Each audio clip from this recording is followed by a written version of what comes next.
Shirt show. All right, let's go. Shirt show! Talking shirt!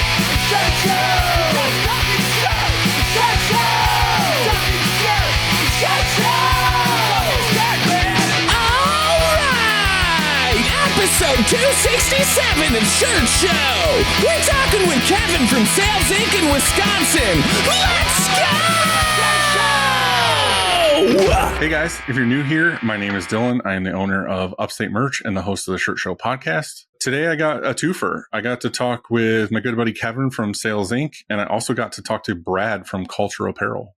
Today's episode was all about outbound sales and I guess a little bit of inbound and how to do it. And basically me and Brad both hired Kevin a couple years ago to go over how to do outbound. I started, 16 years ago and I just faked it till I made it on how to do sales. And I, got my feet wet and got enough clients to where we started having inbound constantly. And I didn't really have to do much. I just kind of came in, saw my inbox every day and went with it. And then it got too overwhelming. And then I brought in the next person and then brought in the next person. And then eventually we had a inbound sales team in the office plus myself. And you get to a point where you're like, hey, we are relying solely on word of mouth. And sometimes that's not enough, depending on your shop size or what it is you want to do. So you go out and try to figure out how to do outbound all over again. Well, there's a lot of differences between when I did it in 2009 versus how I should do it in 2025. So I hired Kevin a couple of years ago and he kind of gave me the know-how on how to do outbound sales with a CRM and touch points and, email scripts and all these different things. You don't know what you don't know. And then he kind of steers you in the right direction, which is the theme of the episode is kind of like, how do you go about doing these things and navigating them? And the reality is there is no magic pill. It's just a lot of grinding and filing things out and what works for you. But Kevin gives you a little bit of the roadmap to get you at least going in the right direction. So, great dude. Brad was awesome too. I had just met him in this episode. Both super knowledgeable guys in the space and kind of, it was cool to hear everybody's take. And it was nice to hear how Brad got to where he is and how I got to where I am and how they're two totally different ways, but they both work. So if you're interested in learning how to do outbound or how to navigate your shop's sales, this was a great episode for that. It was a long one too. We talked for over 2 hours. So hope you guys can listen to the whole thing because there's information all the way through. I kind of say this every episode, but I want to kind of like let you know that I hate asking for people to like, subscribe, all that thing. It really, really sucks. But hey, if you are listening or watching, it would be great if you could leave a comment or like or subscribe on YouTube, something. I put a lot of time and energy into this and I hope you guys get something from it. So if you go through and you watch a whole episode, just do me a quick favor, like hit the like button, subscribe, whatever. It does a lot for the show. It lets us know that we're doing things in the right direction. Your comments are taken seriously and we kind of, might change things about the show. So it's really great to hear from you. Also, I'm going to do a new thing. If you subscribe on YouTube and you leave a comment, I'm going to pick a person each week and send out some merch or some goodies or whatever it is that I have in my pocket. So make sure you leave a comment on YouTube, or if you share stuff on Instagram stories of where you are, what you're doing when you're listening to the show, I'm just going to pick one of those people from the platforms and I'm going to send something. So if you can take a second, that would be great. It really helps us out. Honestly, that'd be sweet. Also, if you guys want to dive deeper into the episode that comes out, I'm doing a weekly newsletter. So you can go to shirtshowofficial.com/newsletter, sign up, and I'm going to do a breakdown of the top tips and whatever from the episode that just came out. I'm going to give a little breakdown of like how the week went. And then I'm also going to throw in a cool shop hack, or I'm going to add more things in the future from other people, incentives or cool things or whatever about the industry. I'm going to try to throw in there every week. So if you want to hear more from me, which, maybe you do, maybe you don't, shirtshowofficial.com/newsletter. Be cool. This show would not be possible without our wonderful friends. Frank. It all starts with a screen. Whether it's new stretches or restretches, Frank and his team do it the best. To find out more, go to graphicscreenfashion.com or greatfuckingscreens.com, or ffffrank.com. Cleaning screens is no fun, but EasyWay makes it way more funner. Their line of eco-friendly chemicals and equipment make reclaiming screens a whole lot easier. Right now is a great time to check them out because they have a new monthly giveaway where you have a chance to win $250 in product credit. Head over to easyway.com/giveaway to enter today. EasyWay is the easiest way. Graphics is your source for production-ready digital art and remote art staffing. They can help any size shop from just starting out to enterprise level. Looking to add a hero to your art department? Check them out at graphxsource.com. They will help you with art separations, art creation, digitizing. They do it all. If you just need a person to help you in that department of your shop, they are the ones to go to. SNS is your premier partner in the apparel industry with one website, one purchase order, and 14 distribution centers with over 100 beloved brands. You can streamline your ordering and hit free freight faster than ever. SNS has 1 to 2 day shipping with the lowest error rate in the industry. Be sure to order your blanks from ssactivewear.com. You can't go wrong if you're ordering and you get it next day or the day after. Come on, it's a no-brainer. Today's episode was brought to you by American Apparel, makers of the iconic 2001. Soft, fitted, and always in style, this shirt has been the go-to for brands, bands, and print shops for decades. If you want a shirt people actually want to wear, start with the 2001. For over 90 years, Stahls has been the leading choice among apparel decorators for their heat transfer materials, heat press equipment, and custom transfer services. Not only do they offer some of the best products, but they are always looking to innovate and educate in our industry on all things heat press. Head over to stahls.com to order transfers and check them out on YouTube to be taught a thing or two. They also have a ton of really awesome equipment. They have the Stampinator now. They have heat presses galore. I saw they just came out with a new heat press for people at home. They're doing tons of things and coming out with a bunch of new products constantly. So go over to Stahls. Check them out. They're great people. And our newest addition, Ryanette's always been that solid go-to resource for screen printers. I mean that. They've been around for forever, and their go-to is always education, which is why I wanted to part with them, because that's my focus with this whole show, is just pushing as much knowledge about the industry as possible. Not only are their supplies super reliable, but their network of education and support is next level. Whether you're figuring things out or fine-tuning your process, they've got your back. Check them out at screenprinting.com. Also, I got to say, I talked about it in this episode, and I talk about it all the time, is find a community of other printers or entrepreneurs that you can share ideas with, be vulnerable with, ask for help. We do have a Shirt Show Discord. If you don't know anything about Discord, it's just a app, and you can also do it on your desktop and computer. So I do it when I'm sitting here at work, or I have my app where I can do it from anywhere or from home. It is a chat forum where basically we have it broken down into screen printing, embroidery, for sale, anything and everything. There's channels for anything to do with our industry. There's also the main chat where you can just get in and ask people questions, whatever. It is a very safe zone. All questions are welcome. Nobody's there to make you feel like an idiot. It is not Facebook. We moderate it very, very well. If someone's going to be a dick, they're out of here. So if you want to join this group, it's free. There's no commitments or anything. Just get in there and hang out. We would love to have you. That again is shirtshowofficial.com/Discord. Again, I hope you love this episode. It was really great if you're looking into getting into doing more sales and outbound, which I feel like every shop is looking to do at this point. I appreciate you all. Thank you. Let me know what you think. I'm the one answering DMs on Instagram, emails, whatever. It'll be me you're talking to. So I would love to hear from you. Thanks, guys. Enjoy the episode. Well, hey, Brad, I've never met you before. How's it going, man? How are you?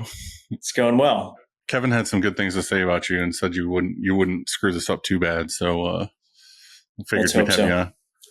Let's hope so. So I know Kevin. Tell me a little bit about yourself, Brad. So run a print shop in Franklin, Tennessee. Got a wife, 2 kids, and just trying to grow this thing and see what we can do. Are you one of those print shops around Tennessee that focuses on the bands that are trying to make it in downtown? So not downtown. We do some, but majority of our businesses, churches, that kind of thing. We're not in the music world too much. Okay. I feel like we'd love to be more. But Yeah, I just feel like I know a ton of shops that are around that area that their main focus is all like, just country music and whatever, Totally. Nashville music and everything else. So Yeah, it feels much more saturated from the shops around here. So we're kind of focused more businesses, churches. well, hey, after this episode, maybe we can figure out a way for you to get more of that business, right, Kev? There you go. Let's do it. Grind. Uh-huh. So, Kevin, we were talking, what was it? Was it the Apparelist event that we were at together? Yeah, the Apparel Decoration Summit in Nashville. And we were talking about how kind of Outbound had gone for me and how I'm using it now a couple years later after talking to you, and then kind of how we can help more people kind of do the same kind of thing.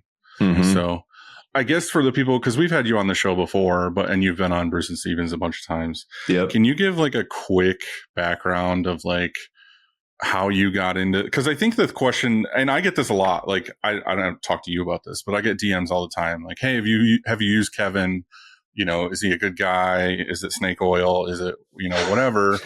And I usually go right towards, he's a great human. Like, he's a good dude. I know him. Like, we're friends. As far as his like sales tools, like that's up to you. Like, this is how it worked for me. This is how I'm implementing it. This is how I got to where I am. But I think for a lot of printers, it's more, you're not a printer. You're not necessarily from this industry. Yep. So they need a little bit of a warm snuggle hug to find out how or why you decided to talk to us fucking degenerates. So don't downplay this industry, man. I spent almost my entire career in software and tech, and this shit is so much more fun. Like, no, I agree with you. I'm obviously in it. Brad's in it. I'm just saying that, it's a different world compared to, I think, how you came up. Yeah. So. Yeah. And so my background is software and tech, and like I helped grow early stage software companies, and which is how I got entered into this industry. Is I met Bruce from Printavo when they were like 4 people. So he was a coaching and consulting client of mine, and I helped early on in Printavo build out their sales org and some of their early sales process and structure. And then he's like, hey, you should talk to my buddy, Steven. He needs help at his shop. And I'm like, I'm not going to help a t-shirt company, but I'll try.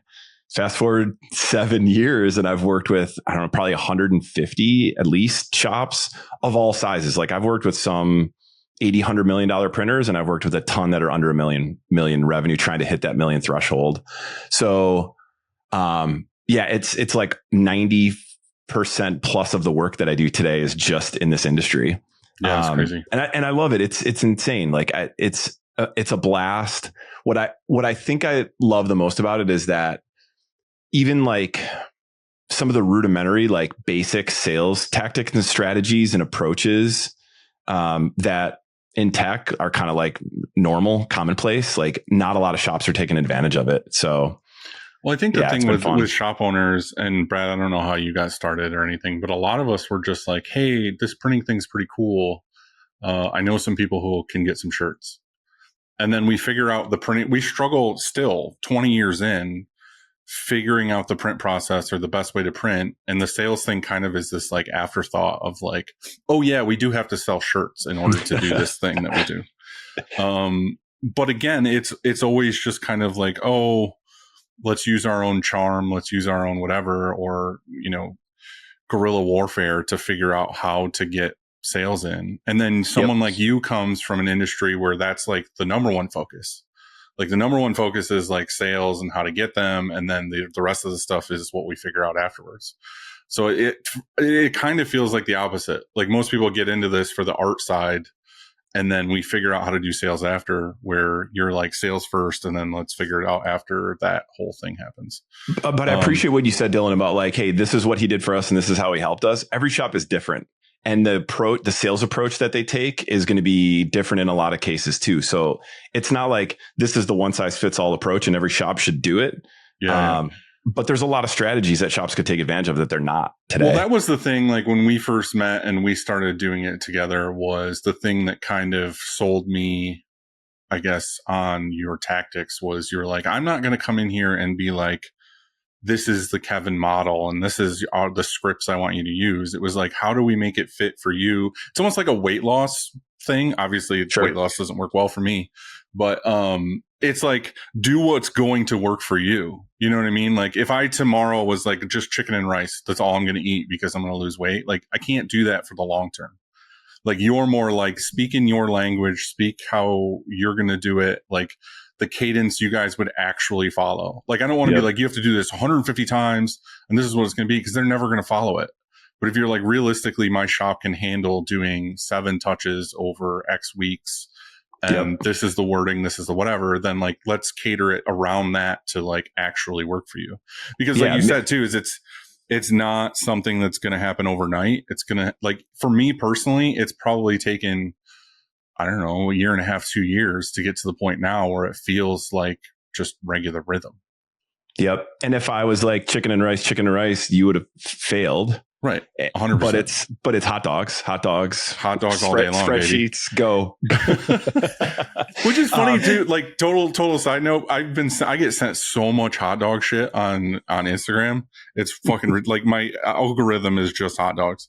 Someone sent me a thing the other day that was like eating a hot dog a day is basically like taking like years off your life. No one eats a hot dog a day, but it's like, it's basically equivalent to like smoking a pack of cigarettes or something. That's incredible. I have a surf club, a surf gang in Milwaukee. We surf on Lake Michigan, and we're called the Brat Boys, the Bratwurst Boys, because we live in fucking Wisconsin. So we got merch and shit. It's great. But we're all sending each other bratwurst and sausage memes and shit. So yeah, my whole feed is brats. Brad sausages. pulls a hot dog out from a pocket. The legendary. Since you said that, Dylan, like most shop owners, and I agree with this, like vast majority that I deal with come from the art and design, or they started squeegeeing their garage. Brad doesn't come from that. So Brad, maybe talk about how you got into the industry. Yeah. So I was in the music industry before this, which is ironic of what I said earlier of not doing a ton in the music world, but came from the music industry. We were in booking. So we handled events, live events. And my dad had kind of a side merch company that we would basically outsource all our prints. So we just had a lot of relationships, mostly churches was kind of our niche. And so we would kind of facilitate those deals.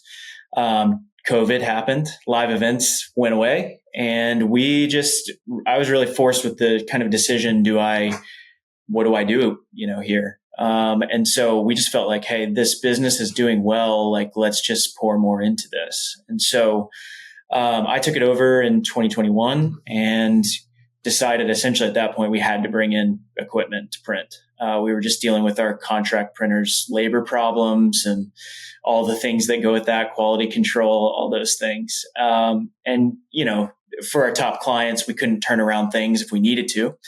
So just decided to bring that in-house. And that was a whole crazy journey of basically not knowing how to print, going to full automatic shop was very difficult. However, my background was a little more sales focused, sales and marketing focused. And so that's really where I began kind of the printing as not an afterthought, but a little bit of a secondary thing to sales. And so that's where I kind of began my journey, and Kevin and I worked together. It was amazing. So that's where it began for me. It's funny because like from my band days, there was always those booking agents or like kids that were in the scene that like all of a sudden started veering off to be the kids who, I say kids, but I mean, we were teenagers, but it was like the ones who were like, oh, I book shows now. And they were like the ultimate hustlers back then. You know what I mean? They were like making shit happen. They were like, oh, we got a venue. It's going to be great. We're going to get 1,000 kids, all this other stuff. And then you found out it was like Todd's basement. And there was like way too many people in there. And it was this whole thing. I feel like it's and I don't mean this in any disrespect. I mean it as a compliment, but it's one of those things of like, just dive in head first and we'll figure it out on the fly kind of situations. For sure. And it's almost the opposite of what I said us printers are, where we're like, oh, we learn to print and then we figure sales out later. I feel like you came from the world of like, let's get the sale part and then we'll figure out how to print it afterwards. For sure. Yeah. And that's been an interesting kind of thing, just developing relationships in the industry and all this. It's like, we're still, figuring out a lot of the technical details and production. And like, that's been our biggest journey, over the past few years. I think we've got it locked in a little bit more now, but, really sales and marketing is really where we're going to thrive, and where I see us focusing for the next several years. Kevin, what do you think is like the number one thing when, I know you said you dealt with a lot of these like under $1 million shops. Like, what is the number one, like, is the hurdle? Like, what is the issue? Is it just they don't know how to sell at all? Or are they just like stuck in like one market and they don't know how to expand? Yeah, I think two things come to mind. One being just a focus on it, like a sole focus on revenue and sales and managing your current customers and trying to drive more revenue from them and figuring out how to go outbound. Like there's just such a lack of focus on that. There's a heavy focus on production and on art and like getting stuff out the door. If there was that amount of focus on sales, it would be different. So that, but also the fact that there isn't always a defined person to do it. Usually if a shop is under $1 million, it's like the owner. It's on the owner to do sales, or they might have one or two account managers. And 80% of the owner's day is putting out fires at the shop. They're stretched so thin. Yep. Yeah. So if a shop comes to me and says, hey, I want to roll out an outbound strategy, I'm like, all right, who's going to do it? If they're like me, I'm like, all right, do you have 35 hours a week to put into this? And like, it's not going to happen. So a lack of focus, one, but two, like not having that person to go own it and go do it. Yeah. I mean, I have a million questions for you as far as like, whatever. But I think from my own experience, it was kind of like I did, let's say, 14 years of doing the sales basically by myself. And then it got to the point where my inbox was too flooded. And then I handed it off to this person. And then eventually theirs got flooded and we handed it off to this person. So I ended up with like 4 or 5 people that it was just inbound all day long. Yep. So like we got spoiled, which I feel like a lot of shops at the, 8 to 10 year or whatever mark or whatever it is are spoiled in the sense of, and I hear it all the time on the show. Like I don't do any marketing. I just do what comes in my inbox every day and it's all word of mouth and it's whatever. And that's great. Like that's awesome if that's still working for you. I personally rode that train for a very long time. And then when COVID happened, and also just being in business for, 16 years, there's a lot of customers that you had that don't last 16 years. Mm-hmm. So you have these people, you're like, oh, cool, these are my core people. And eventually you start to see them like die off. And you're like, okay, cool, well, I got new people, but sometimes you don't have enough new people to take care of the good big ones that you got in the beginning. And after COVID or around COVID or whatever it was, when I first reached out to you, it was kind of like, I started doing that 80-20 and looking to see who our like 20% that were giving us our 80% of our business or whatever were. And I was embarrassed. I was like, some of these people are not the people I thought were like big customers. And like, what happened to some of these other ones? And then I realized we haven't done business with them in quite a while. And then I was like, well, shit, I need to train my staff who just take orders in.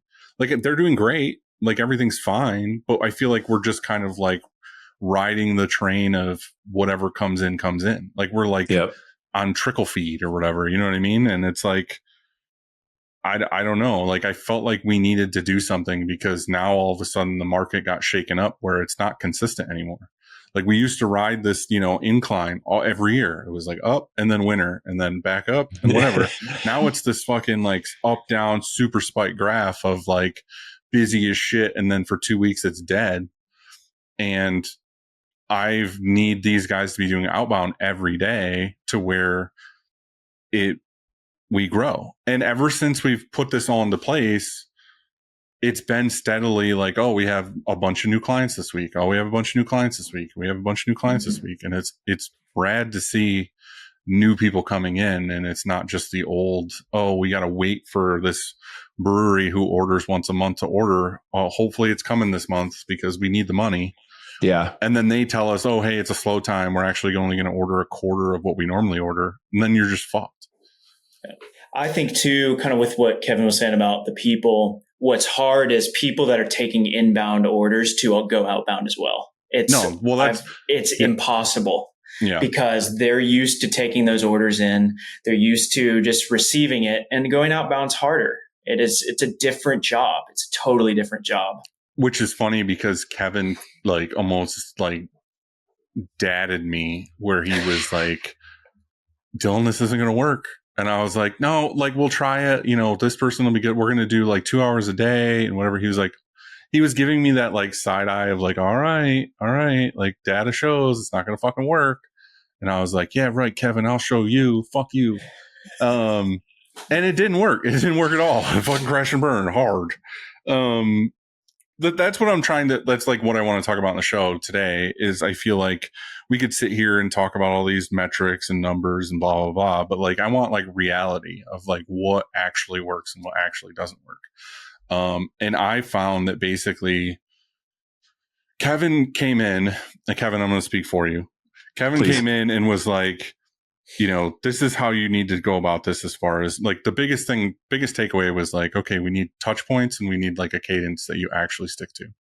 And it was like, all right, well, let's work on these scripts. And, you know, you need to do email, phone call, whatever, LinkedIn, social media stuff, and then email. And eventually you get to the end of it and they tell you either, hey, I want to work with you, or kick rocks, or you don't hear anything at all. So the hard part back then is Kevin didn't quite have a CRM system for me to put anything into. It was kind of like, all right, well, here's the tools, like go.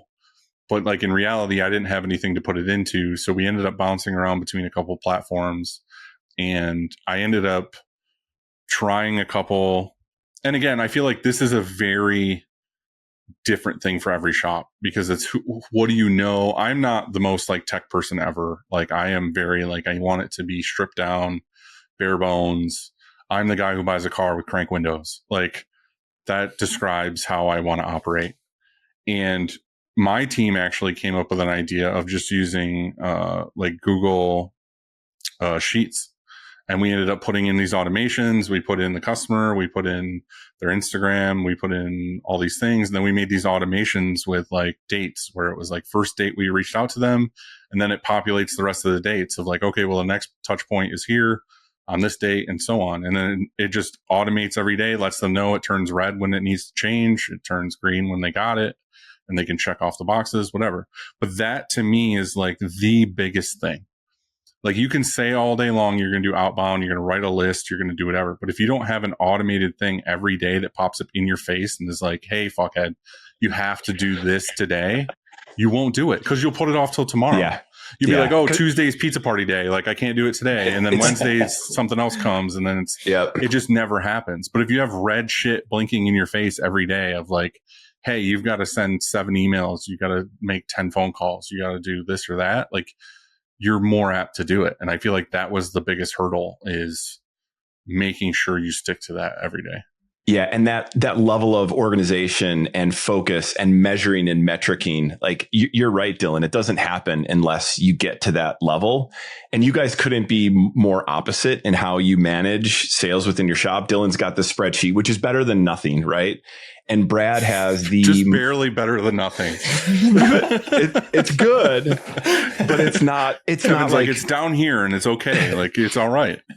And Brad has the most robust CRM, in my opinion, in the industry, Salesforce.com. Which, by the way, I would never recommend Salesforce for any shop.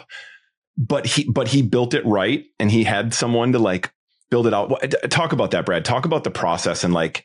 When you implemented it, how you implemented it, and the approach you took. Yeah, this was 2021. We were searching for systems and things, you know, just what were we going to do? Because we were operating in email spreadsheets and we didn't even have spreadsheets that were dialed in. It was literally Gmail search. And I mean, it was just not good. So we did a lot of searching. We looked at HubSpot. We looked at all the top CRMs. We looked at, you know, just anything we could find.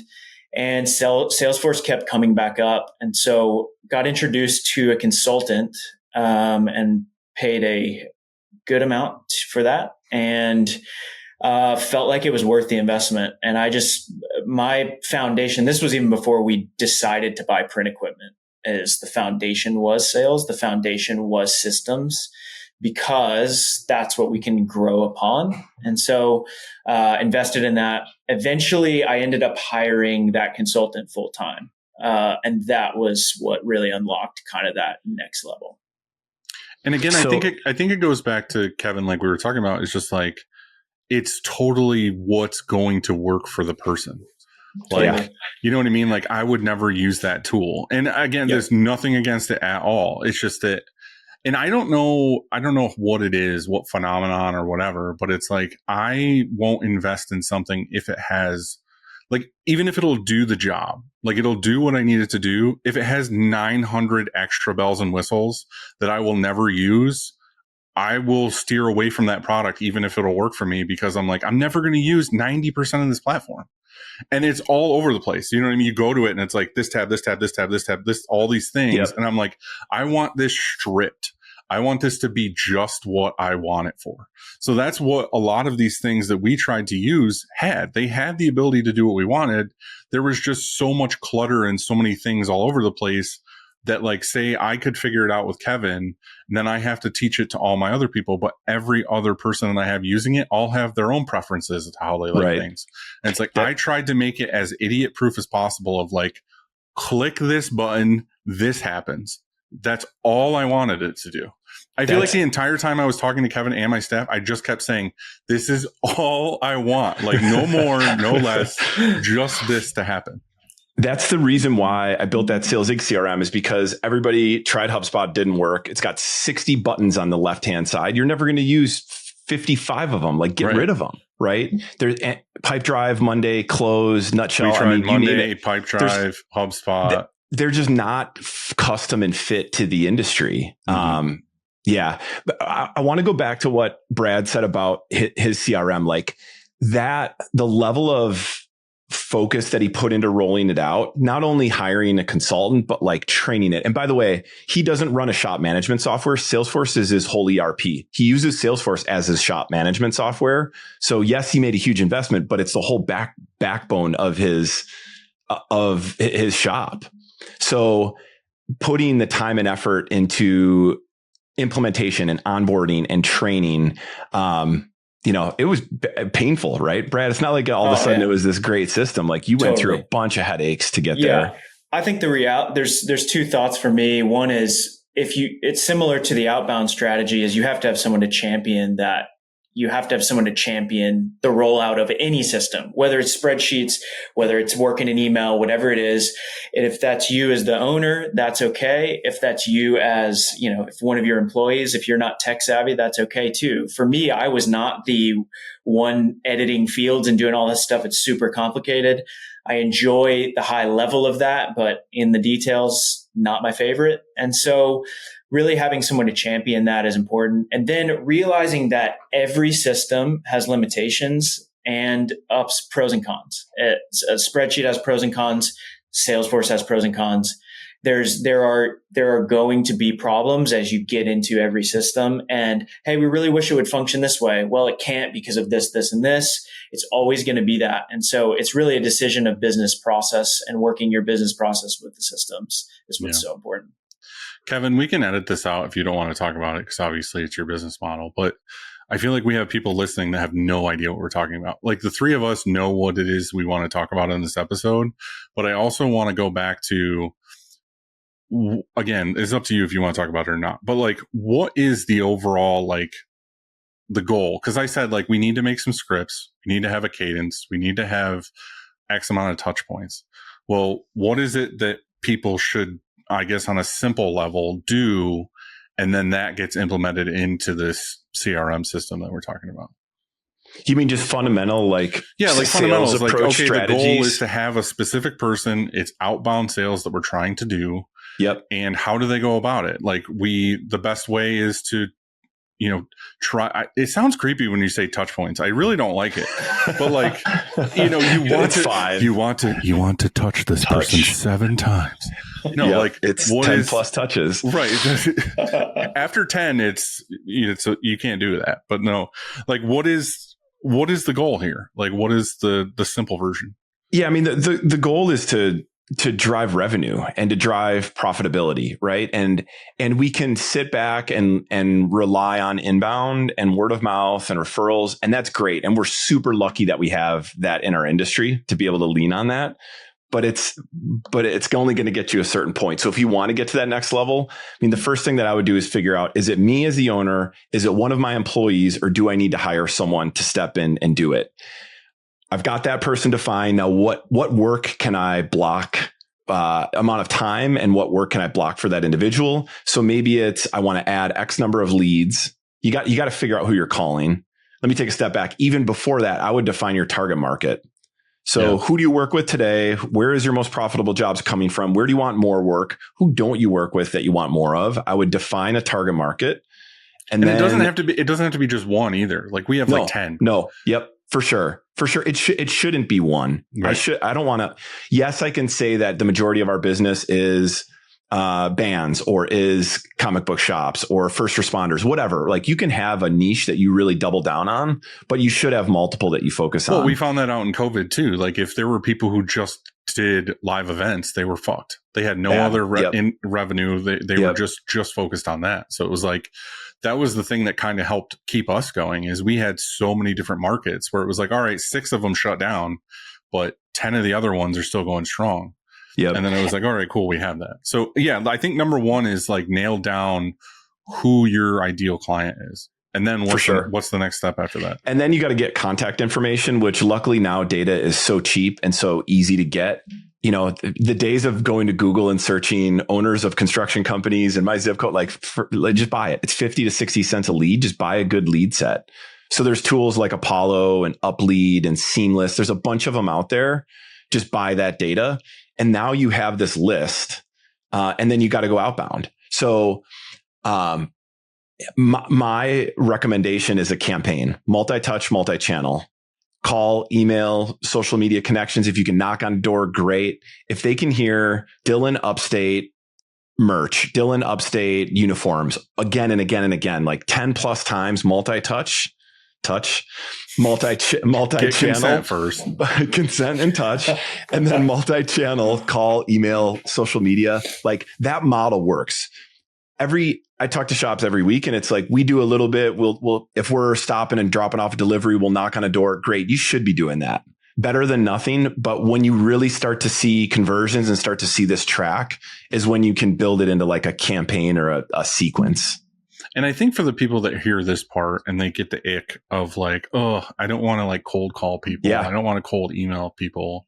I think you need to do a mix of things. Like on this show, we've talked about a bunch of times where like, my ideal outreach is, and this is just me in my business, is I'm going after bigger, better, newer business that I'm targeting like 5 specific companies. I'm not being like, oh, I'm going after this umbrella of markets. I'm like, hey, there's this one massive brewery or orchard or whatever the hell it is that I want as a customer. I'm going to figure out a way to get a face-to-face meeting or get them samples or do this or do that or send these like curated boxes. I still think shops should do that. They should still do this in-person, mom and pop shop feel kind of customer service, but there should still be someone in the background doing what Kevin's talking about, which is this like very numbers driven, data driven, outbound, because you will get certain customers that way, and then you will get certain customers the other way. And you kind of can mix the two.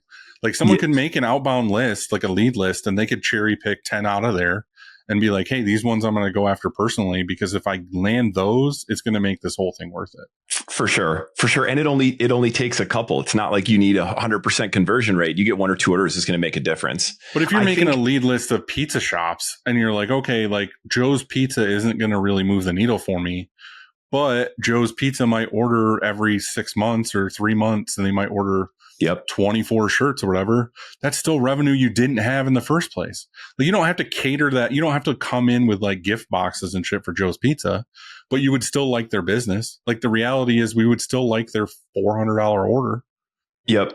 I want to touch on one thing you said, Dylan, about like getting the ick from going outbound. Yes, outbound sucks. It's like rejection filled. It's monotonous. It's not fun.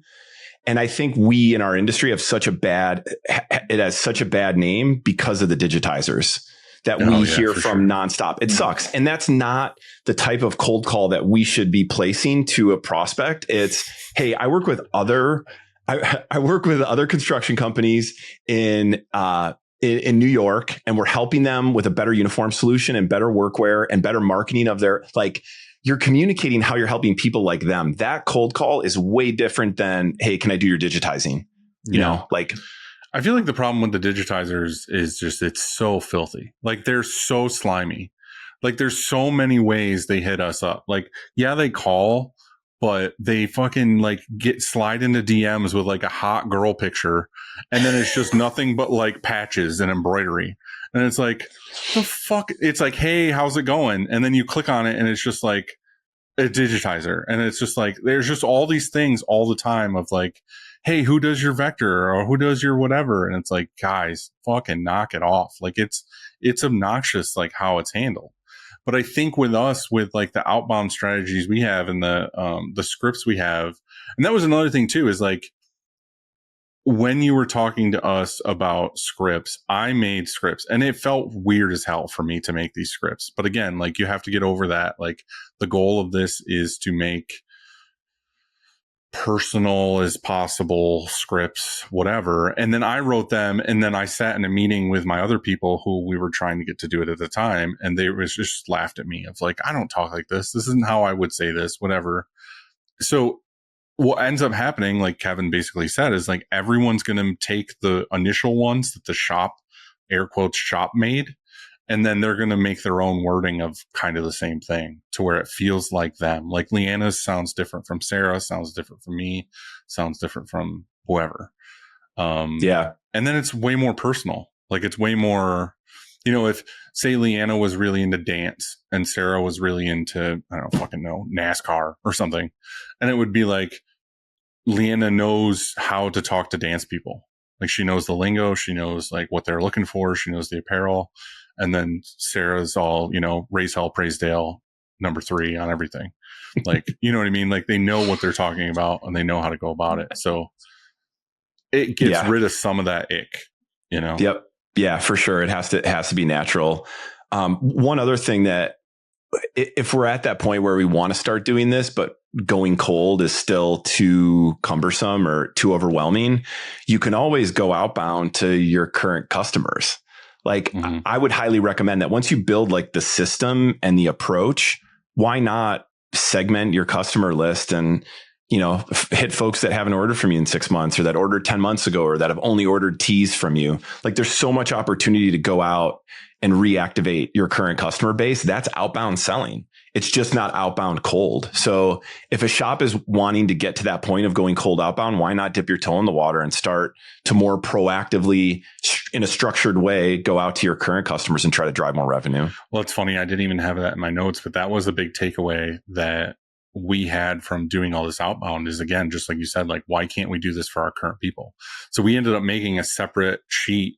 Well, I mean, I say sheets, but, you know, Brad has Salesforce or whatever he's using. It's just like, it now each person has their own of like all their clients. And it's like, okay, the cadence for them is different of like, okay, we're going to hit up this brewery 3 months from now or 2 months from now. And then we're going to check in with this, or we're going to send samples at this time. Like, it's a whole separate thing, but it's just keeping track of all these inbound customers that we already had, because we failed at that too. Like, even if you're doing inbound and you're like, okay, I'm just waiting for emails. We have so many customers that we get, you know, they email us and place an order, and you forget completely about until they place another order.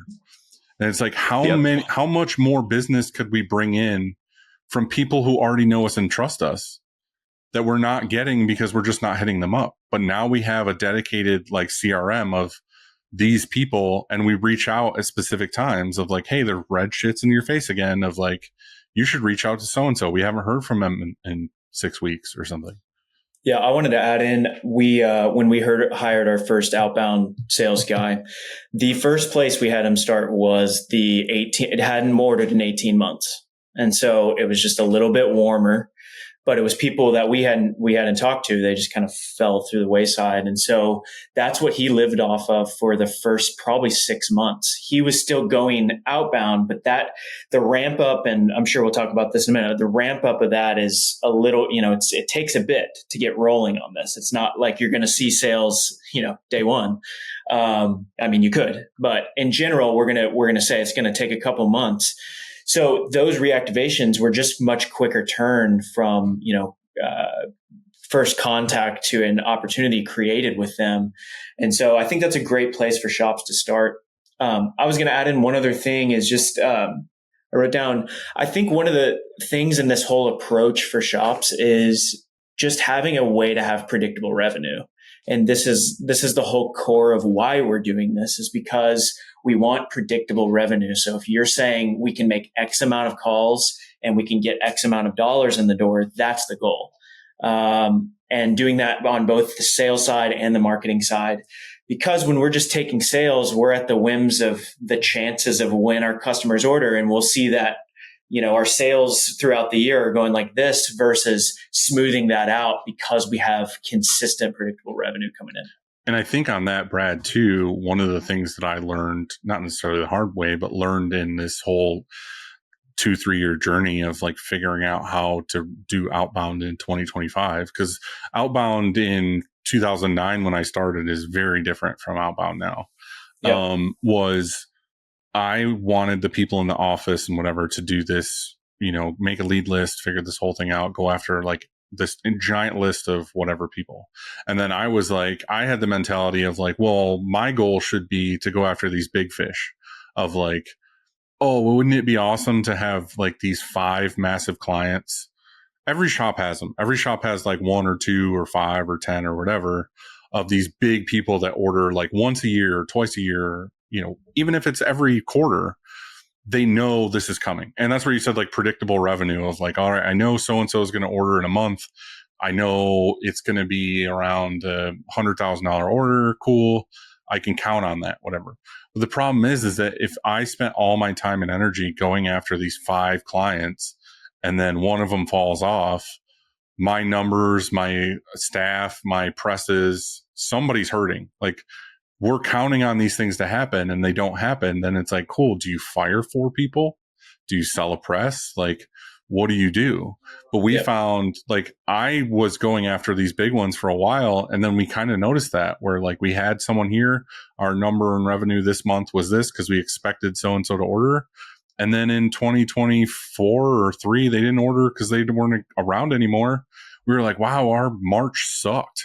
And it's like, why was it so horrible? It's like, well, we don't have so-and-so anymore. And then it was like, we were just relying on these 5 big customers for our revenue for the year. And then we got screwed. But when we found out with doing outbound, if we're going after, that's why I said like Joe's Pizza or whatever. It's like, I'd rather have 30 Joe's Pizzas over one massive client, because if 2 pizza places go under, the ripple is going to be little. It's not going to be this giant wave and then nothing and then whatever. So it's like, I'd rather have, 10,000 customers than 4, because if 2 or 3 go away, like you'd barely even notice. Yeah. So, and I'll add to that the referrals and who do those people know? It's like the referrals from those versus just these 5 customers. They'll give you their referrals that they know and you're done, versus spreading your customer base out. That word of mouth is just going to continue on. So Kevin, I want to get back to kind of, we were talking about the process of doing this. So we landed on, we need to pick who our markets are. We know we want to have all these creepy touches.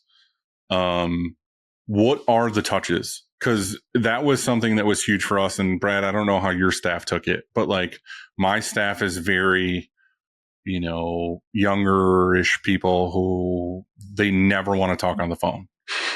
They don't want to look at the phone. They don't want to touch the phone. They want to be far away from it. People knock on the fucking front door or come in. People scatter.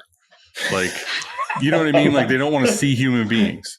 Yeah. So, and again, this is a reality. Like, we can talk as owners and salespeople of like, you should do this. You should do this. But the reality is people aren't going to fucking do it. Yep. Like, how do you make it work and whatever? Because I know year 1 of us doing what you said, we've moved the cadence and the different ways we touch like 13 times since then of like, okay, well, LinkedIn didn't really work. Like that was something we found in the beginning, because one of the touch points was LinkedIn, like reaching out on LinkedIn.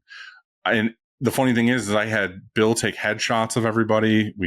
I had them all make their own LinkedIn pages, like all these other things. And I found that the only business we ever got from LinkedIn is when I personally did it as the owner.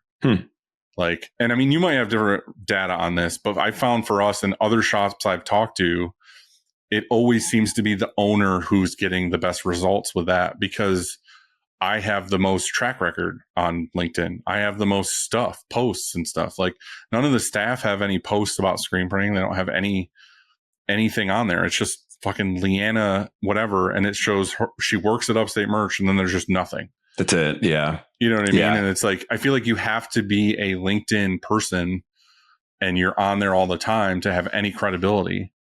And like, up until a year and a half ago, I only got on LinkedIn once every 3 years or something to like check a status or something. I would always get emails randomly of like, David Heald said happy anniversary or something. And I'm like, oh, I'll go to LinkedIn.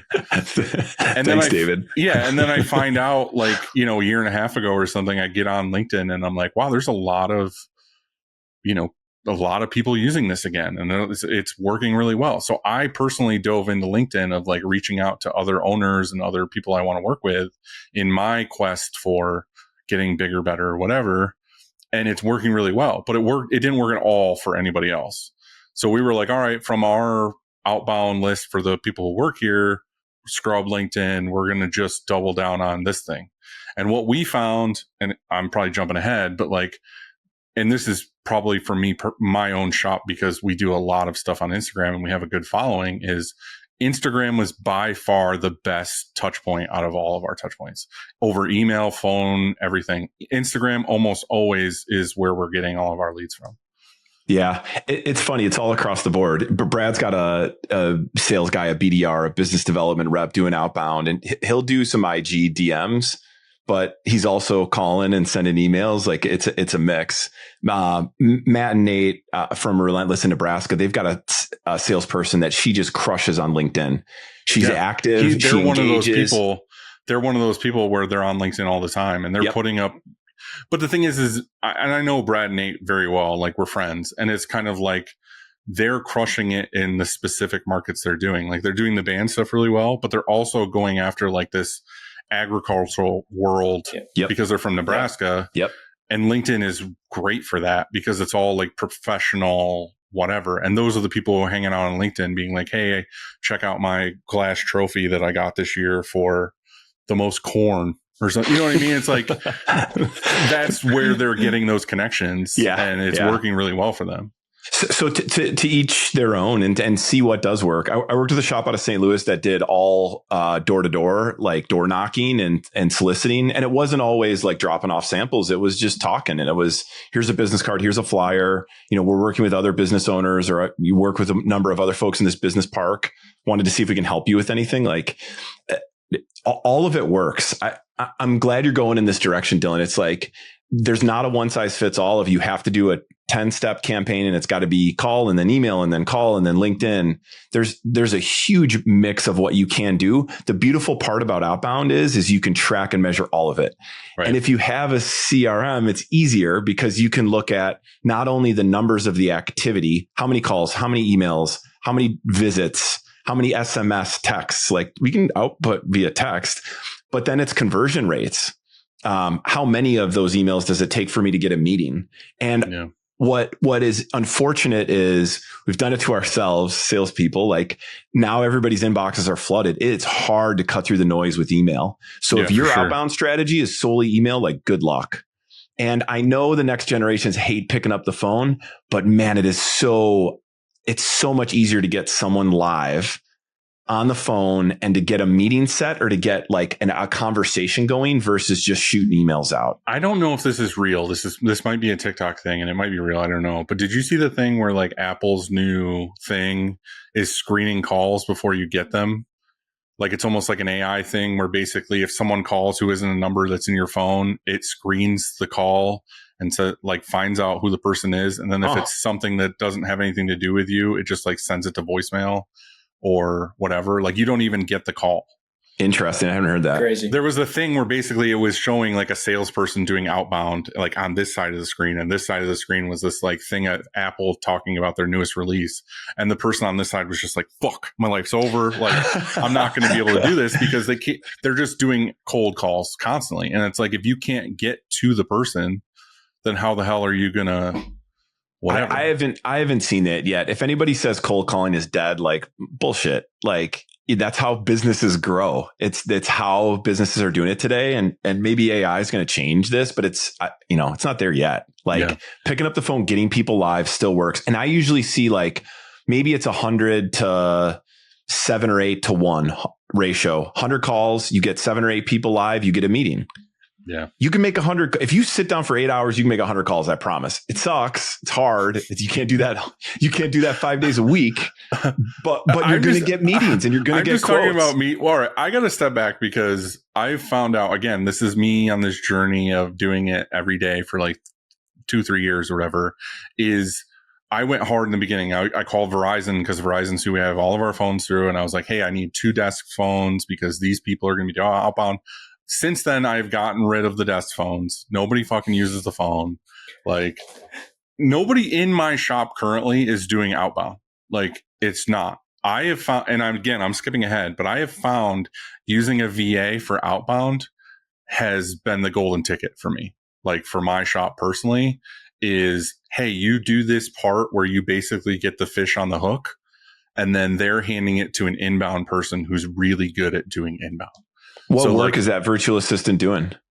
They're doing the CRM of like, hey, let's make a lead list, and they make the list, and then they go through again. Like, there's no phone calls on my touch points. So they're doing Instagram as the first touch point.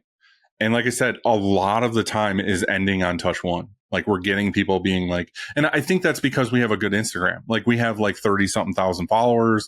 We have a lot of really cool, like, it's a portfolio basically of like, hey, we can print all this cool shit. They see that after we reach out to them and they're like, yeah, I would love to talk pricing, talk whatever.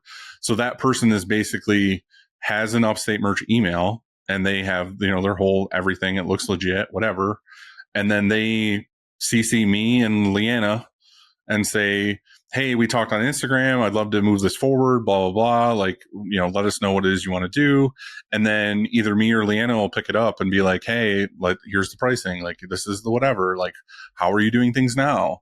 And then it just moves forward. And Leanna or me will mark it on their CRM of like, this lead happened. Like, this turned into a warm lead and turned into a sale and whatever. And then they just keep going down the list. So their goal every day is to send X amount of Instagram DMs. And then the next day is they're sending emails to businesses. And we have this other thing now too. And again, this is me specific. I've gone 16 years of Upstate without doing local business. Like, and in just this last year, we're like, hey, we should probably try to do local business.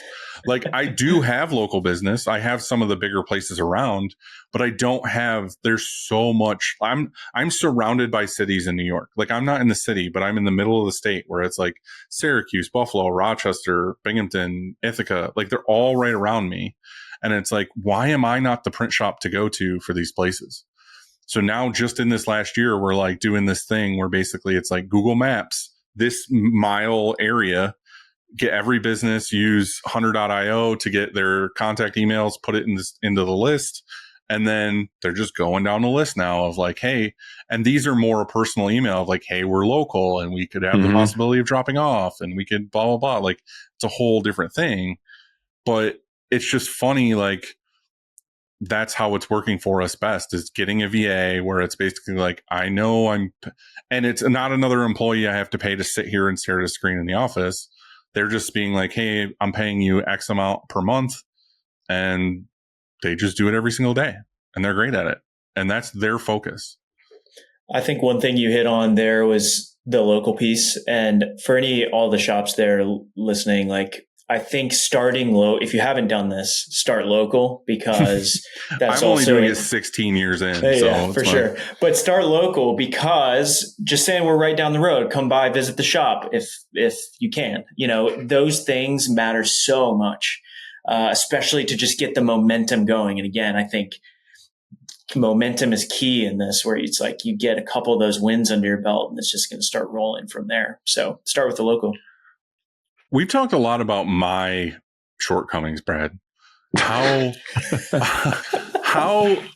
have you found since you started this, like, what you thought was going to work, didn't work to where you are now? Yeah, I think I thought it would happen much faster than it did for us. Now we started this process 2 years ago almost. I think with Kevin, it was about 2 years ago. Kevin, is that the magical number? Because that's pretty much the same for me, where we didn't see much results from this until, I feel like what it was is we just had to get into it in a rhythm of doing it. It takes time. It takes a while. It's not something you might get, like Brad said it before, you might get one or two here or there and you're like, oh, we got a sale. Like I remember feeling defeated in the beginning where I first started having Leanna do Outbound, and it was like 2-3 weeks in, she's like, I finally got one. And it was like, that's cool that you got one, but it really sucks that we only got one. And then eventually it turned into whatever. But what we found after a year in was that inbound people don't really do well with it. So Brad, I didn't mean to cut you off, but I do feel like it takes a good amount of time before it's like, oh shit, we're seeing regular results from this. Totally. Yeah, it definitely, it took longer than I anticipated. And we were in it for the long haul. I think that's another key is like, if you're going to do this, you need to commit to at least a year or a couple years of, okay, we're going to do this, because doing it for a month and like, oh, we didn't get any orders, that's not going to make sense. And so I think that was key for us. I think one thing I've been thinking about a lot is just hiring the right people and just making sure that you have the right team. And for us, I hired a sales guy with experience, and that's for me, because I'm not one to want to go outbound. I can do it when I need to. I jump in these conversations and I'm great, but making the 100 calls a day, honestly, is just not my time. I don't have time to do all that. You also have more things of value to do that are going to push the needle with the business. Like there's a lot of things that we have to do as owners that it was funny today. Like even on lunch, we play basketball a lot of time, and we do this thing where everyone has to make a 3 like in sync in order for us to even be able to go back into the shop. And I was like, guys, we've been out here for like an hour and 45 minutes. I have shit I have to do. And Jackie was like, well, you're the big boss. And I was like, yeah, I'm the big boss. I got a lot of shit to do. Like, yes. You know what I mean? Like for sure. I have to get back inside. For sure. And I think there's just a lot of things that they don't see that we do on a day-to-day basis that actually mean a lot to the rest of the company, even though it's not maybe a sale or a shirt printed. There's still 100 things that need to get done. Yeah. I think for us, just the right people and having the right, not only structure, but just the right personalities, the right people, I think has made the difference for us, that we have a team that enjoys being around each other, but we're all willing to roll up our sleeves and do what's needed at any given time. You know, we've had times where we're all just like, we're behind and everyone gets in there and helps with getting an order out by the end of the day or whatever that may be. So right people. I was saying my sales guy, he came with experience. He worked at another company in sales for about 8 years before he came to us.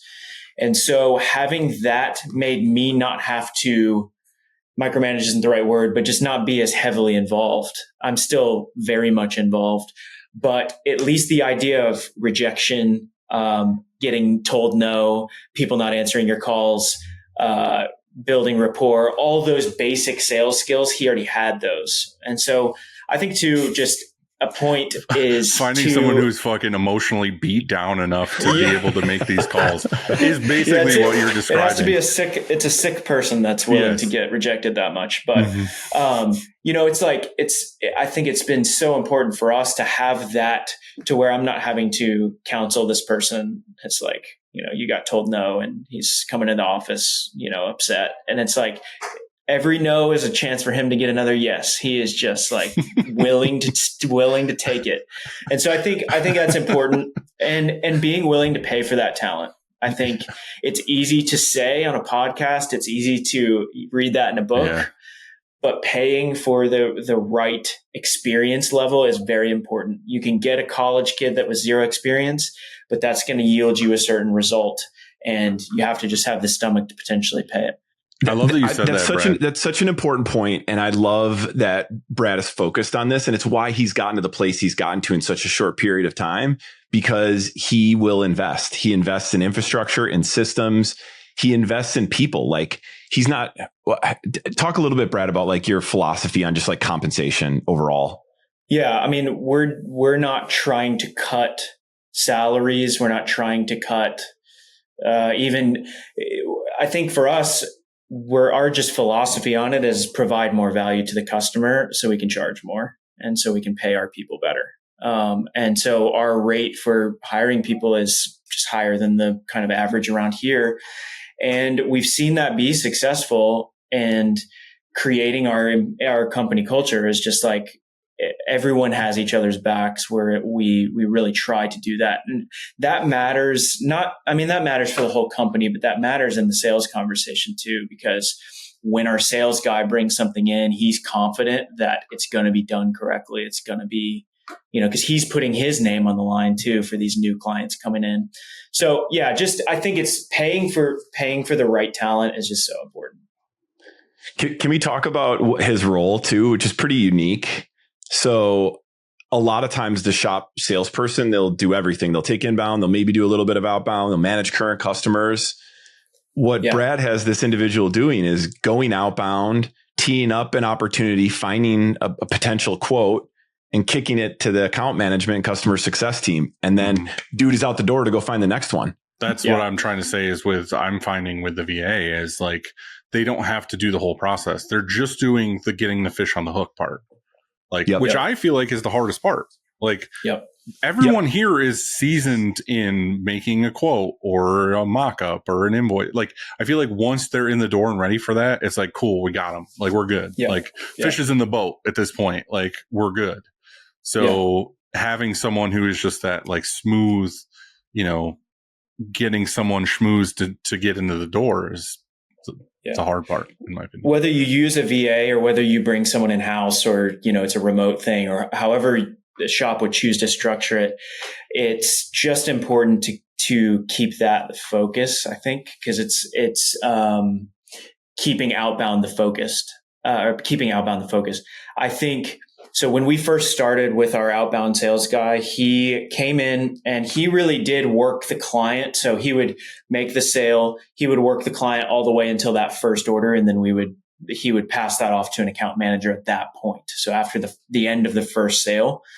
And over the past 2 years, we've just been bringing that back all the way to the point where he makes the introduction, and we call it getting an opportunity. That's what it is in Salesforce lingo.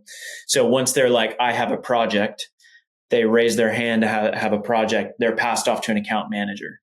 And the reality is salespeople are not generally good with details. And so it's a very broad stroke, but they're generally details drain them. Details exhaust them. And so what I found was, the info wasn't being put in or whatever it may be. And he's just like, man, I wish I could just get to the next one. He just wants to, he's ADHD people 100%. Totally. It's funny. It's funny that you said the details thing too, because like I'm super guilty of that, because I want to get the fish on the hook and then give it to so-and-so or whatever. And there's jobs sometimes where I get the fish on the hook, but that fish wants shirts in like 5 days or 4 days or something. And I go to Bill, production manager, and I'm like, hey, you got this customer, it's like, I don't know, it's like 700 shirts or something, and they want them printed on Thursday. And he's like, oh, we're already full. I guess I can throw it in. And then again, with the details, I'll finally get them to the point where now I'm doing the invoice, I'm doing the mock-up because I want to hurry up and get on schedule. And then I realized my details weren't right, and it's actually like 1,500 shirts front and back that we have to now put on Thursday. Yeah. And it's now a running joke of like, basically they triple check with me now. They're like, is it actually 700 shirts? Like, is it actually this? Because so many times now I've been like, oh, it's just 99, one colors or something. And then it's actually 99, one front, one back, gold foil neck tag, fucking, puff ink on the back. It's just like, what the hell is this? Yeah. So it's the details. I think too, the creating a culture in your shop where the production team understands what the salesperson is doing and how difficult it is to get that sale. Not only there's several levels of it, but from the delivery, making sure that is correct on the first sale. It's got to be right.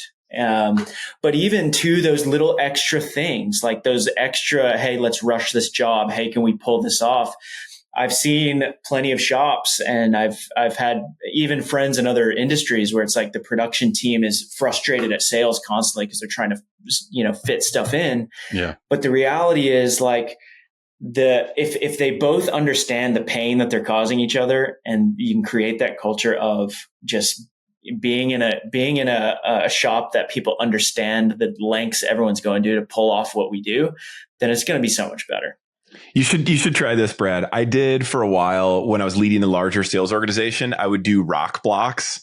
So over noon to 1 on Fridays, we would crank rock music. I actually bought a smoke machine, and I would make the engineering and product teams come in and cold call, because we're asking them for features and functionality to build. Bring your production staff in and have them call cold some clients to get that feel for what that salesperson has to go through. It's vice versa, building that culture. I think it's even better to, when production messes up a job or something gets whatever, give them the chance once in a while to call the customer and say, hey, sorry, this order didn't work out, whatever. Because I feel like that's the true battle that they don't understand, is that the salespeople have to deal with the customer. Like, when it's all sunshine and rainbows, yeah, it's cool. But when they have to be like, hey, actually, do we have more time? Or, hey, 5 smalls got messed up. And then the customer's like, we need those fucking smalls. It's just like, there's all these things that happen, but production has the luxury of, we just have to look at the schedule and whatever. And then they print it. There's several steps removed. I'm not saying that that's an easy task. I am saying that they just have the production side of it. They never have to talk to the customer, no matter the outcome. It's the salesperson who has to deal with the customer. And I'm not saying I want that. I'm just saying that they would then realize, like, they get yelled at a lot. You know what I mean? Like, that's the trade-off, is they have to deal with these customers who are 85 emails deep, or they're just angry, or they're whatever. And I feel like that's the hard part of being in the office, is the human interaction side. Yeah. Whereas production has like a lot of manual work, but they don't have to deal with the customer. Yeah, I know we're on a bit of a tangent, but I think it's also important to share wins with the shop. It's easy on the sales side to just, you're focused on the next one. And it's like sharing those Google reviews, sharing just highlights. And it's like we on the sales side can only do as well as our production side does. And vice versa. And so we just tend to we only share the problems, but we've got to share the wins with them too, because they were 50% of making that happen. Yeah, for sure. Kevin, I want to go back again of like, we're talking higher level, like Brad being like, I'm hiring and spending a lot of money on this, person coming in to be a veteran salesperson, or me going after a VA, which a lot of shops might not know even how to do that. Like, I got lucky with mine. What do you think is, like, if someone wants to do outbound and they're in that, they're brand new to it, they don't know what to do, is it best for them to just gamble and hire someone and have them just do outbound all day? Is it maybe better to start with a VA? Is it better to start with the owner doing outbound until it takes off and they find a good flow somewhat? Like, what is the realistic way to do it? Like, I know you have like nope, this is what should happen, blah, blah, blah. Like I said, we could easily say as owners right now being like, hire a person, give them 401k, health insurance. They're getting paid $40 an hour. A lot of people can't do that. Like, what is a realistic way to get your feet wet? Yeah. Realistic that they might not be able to do it, but also realistic that if they do invest in it, it's going to pay off. So Brad's guy is 2 years in now. He's going to do $500,000 in revenue this year. So like, you don't have the means, but they're going to pay that back, right? Like, I would argue that maybe we can invest in this, but there's a couple options. You can have the owner do it. I've seen this work only when the owner can really focus on accountability and block their calendar. Like it's every day from 8 to 10, the owner isn't in the shop. They're at home or they're on the road. They're meeting with customers. They're doing their outbound sales work before they get in and before they're getting the, hey, got a minute, got like the everything starts on fire. So I think the owners can dip their toe in the water and start to do it, but they're not going to be able to put 20 plus hours a week into it. But how can you get 8 hours a week, 10 hours a week, right? The only way to do that, in my opinion, is to block your calendar and likely get out of the shop to do that work. But I've also found that anything that's outside of the norm with our print shop, and Brad, you might know this too, is just like, I feel like people have this assumption that, oh, if I say I want to add this to the shop or I want to add Outbound or something, is like, oh, well, I'll just take this out of my normal day and I'll work on this new project. I feel like the thing that we have to do as owners is, oh, hey, there's something new you want to do. Well, you're sacrificing that 5 to 1 a.m. Like there's weekends, there's whatever. And it's like, anytime I want to do something new, generally it's after work. And I'm just like, all right, well, this is my time. This is the only way this is going to get done. Like if I can come into the shop, there's no employees here. I'm in here. I'm cranking music. I'm working on it. Like I know no one's going to bug me and I can work on this for 4 hours. Like, yeah. And that might be the time to do the outbound is like, okay, it's going to take me 2-3 months to get this like down to where I feel comfortable hiring someone and making this investment or whatever.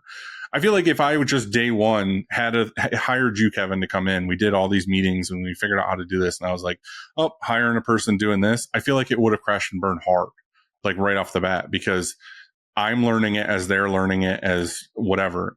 We didn't have this 2 years to get to where things are working out well. I just went right in and now I'm paying this person, whatever it is, $25 an hour with benefits for 2 years without seeing any results. Why don't you think it would have worked, Dylan? I think it's just because we went through so much trial and error to get to where we're comfortable. Like that's why I think for me, there was so much stuff of like, okay, this doesn't work, or, oh, we're going to hop right in with Monday.com and this is going to be our CRM. And then we found out this sucks. I don't want to do this. And then we tried a whole nother system. And then it was like getting used to that system, getting it going. And these are like, it's not like a day. It's like weeks of, oh, this sucks. Let's try something else. And then it's like, oh, we're finding out that all of our email scripts are too salesy or too long or whatever. And it's like, all right, well, let's try this. I feel like it's micro adjustments over months, over weeks, over whatever to get to where now I feel like things are fucking working. Like we found the rhythm. But I feel like if I was to just do this right off the bat, I would have been so discouraged. I would have been so frustrated. I would have been like, I got to let you go, man. Like this isn't working. And then I probably would have gave up on the whole thing.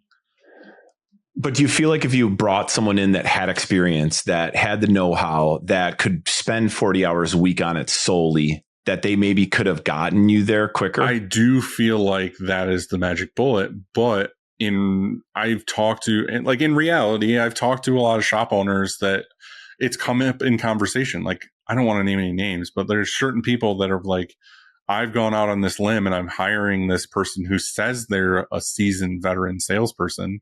And then you find out all they're good at selling to is fucking radio stations or some shit. And it's like, oh, cool. I'm glad I took all this time and energy and money to get this person and found out they were just blowing smoke up my ass. Yeah. Like, I'm with I feel like Brad has somebody that he feels is a good person and they're working out, but that might be 1 in 5 of like, I had one recently. And again, hopefully they're not listening to the show, but it was like, oh, all this magic. I've worked with Red Bull and I worked with this company, like all these things. And then I'm like, all right, well, like I can't afford to hire you right now, but bring in a couple sales. I'll give you your commission and that'll prove to me that you're a good salesperson. And then I'll hire you. And it was like 0 sales came from it. Like not even a try, not even something came in, like whatever. And then I'm like, what would have happened if I would have hired you right off the bat? Like I would have spent a bunch of money to find out you're not good. Mm-hmm. And I think that's the thing with this, Kevin, is like when people reach out to me to talk about working with you or whatever, I'm giving them the like, hey, like Kevin really got me on the path. Like I wouldn't have been able to do any of this without you kicking me in the nuts and being like, hey, this is how we do this. Because again, when I started this company, I was in a band and it was 2009 and I was reaching out to bands only on MySpace because that's what I knew. That's how I did it. You reach out to bands to play shows in other states. You reach out to bands to play here and talk and do all these other things. I was like, well, I can do the same shit to sell them shirts. Well, nowadays there's social media everywhere and there's emails people get out the ass and all these other AI and algorithms and everything. It's like, you can't just do that over and over again. Yeah. You need to find these new ways. Mm-hmm. So again, like, I needed the kick in the nuts to be like, hey, this is the reality. This is what works. This is whatever. And it might not have been everything the way that you said it in the beginning, but without you, I wouldn't have gotten to where I am now. So that's the truth of it, is I feel like you need someone like you to be like, hey, this is what to do or what not to do. And this is the framework to at least get you going. And then you're like, fly away, my child. And then they figure it out. You know what I mean? It's like a parent. Like, you need to let your kids fall. You need to let them embarrass themselves. You need to let them fuck shit up to find out how to get it to actually work. You're not coming in with this magic tool and all of a sudden they're like everything works out perfectly, because every shop is totally different. I bet my outreach is completely different from Brad's, but they both work. Yeah. Right. And you're not going to know that. You're not going to know the magic tool for every shop, because they do things in their own way. Like, my people speak completely differently than some other shop down the road. And it's for sure. Just the push. Like, you're the dad teaching his kid to swim by just throwing them in the pond. Here you go. You know what I mean? Like, oh, you want to swim? Cool. Figure it out. Like, yes, I agree on all the above. What we didn't have the option of, like, even when you and I were working together, Dylan, was virtual assistants. So there is an option for the owner to step in a little bit of time and start to do it, figure it out, and then start to roll it out and either move current account managers to go outbound or whatever. This VA shift is pretty interesting. It's like, I have a VA. Sorry for the shops that are listening that my VA is called or emailed or Instagram DM'd you. He's with me 40 hours a week, $1,500 a month. Like, it's an investment, but it's not like having to hire a $60,000 or $70,000 a year sales employee. That's the big benefit for me for the VA is they're not on payroll. So I don't have the insurance. I don't have this and that and the other thing.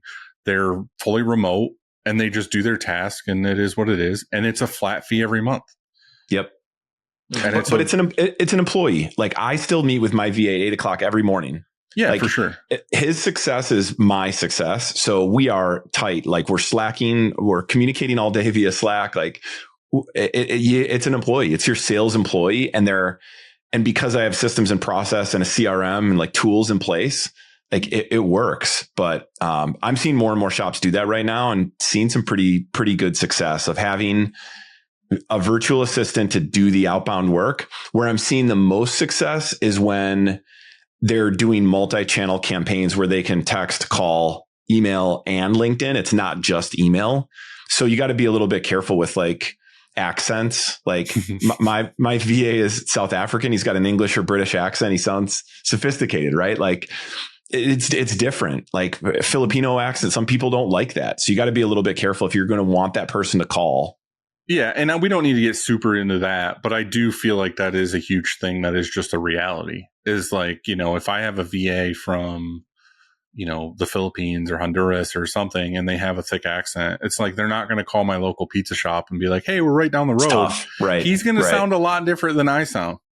Right. Like, you know what I mean? Like, it's not believable that it's like, you know, he's in Whitney Point, New York. He's in a different country completely. So I don't know I like the VA. We've never done VA. We looked into it. This route made better sense for us. So we're open to trying it. We've considered it some. So I really like that idea, along with the combination of doing it with the owner, because I think fully outsourcing it, you either have to have someone with experience, and by outsourcing, I mean offloading it off you as the owner's plate.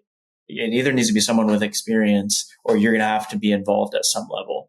I think one of the keys, for all these things, is just like this is an investment either way. Like whether you're going to do it or whether you're going to pay for it, it's an investment. And so the question is, if you have the cash flow, are you willing to do it at varying levels, right?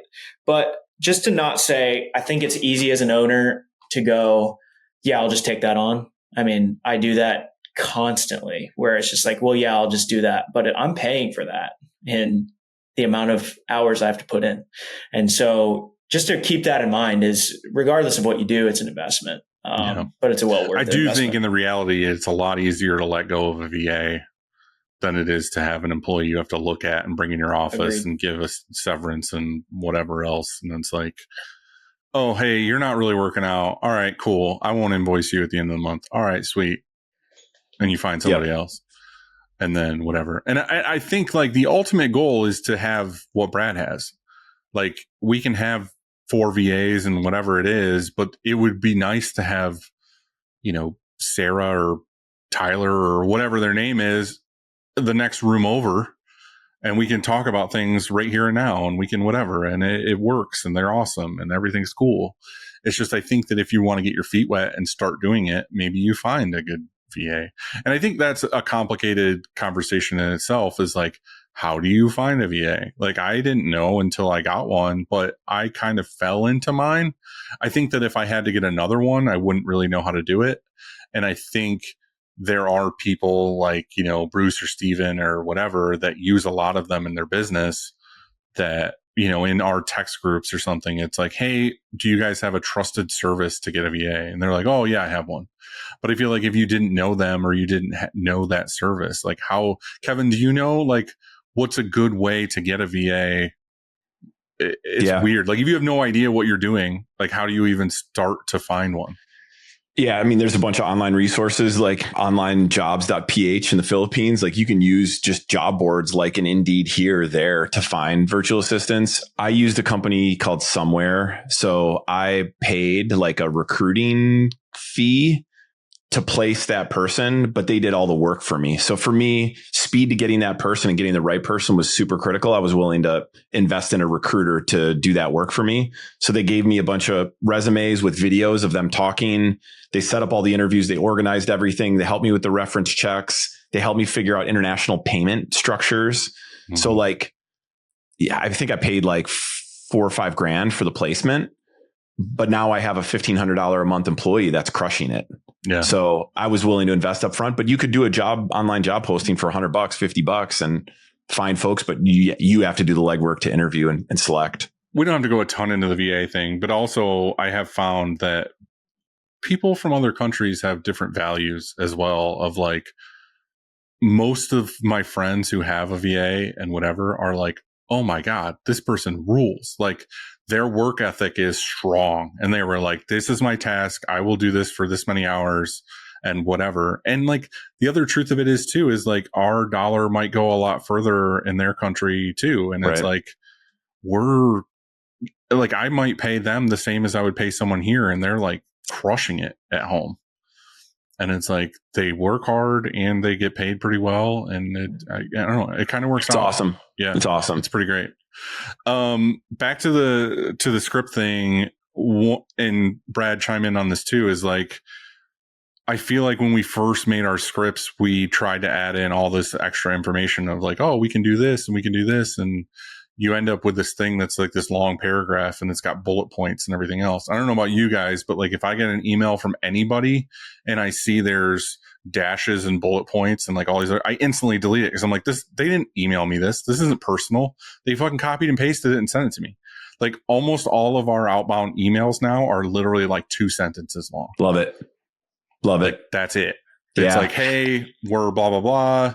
We would love the opportunity to talk to you or work with you, blah, blah, blah, whatever it is. And it's just that and done. Like almost the goal is for it to be like, hey, I love your company. I eat your ice cream. We want the opportunity to work with you.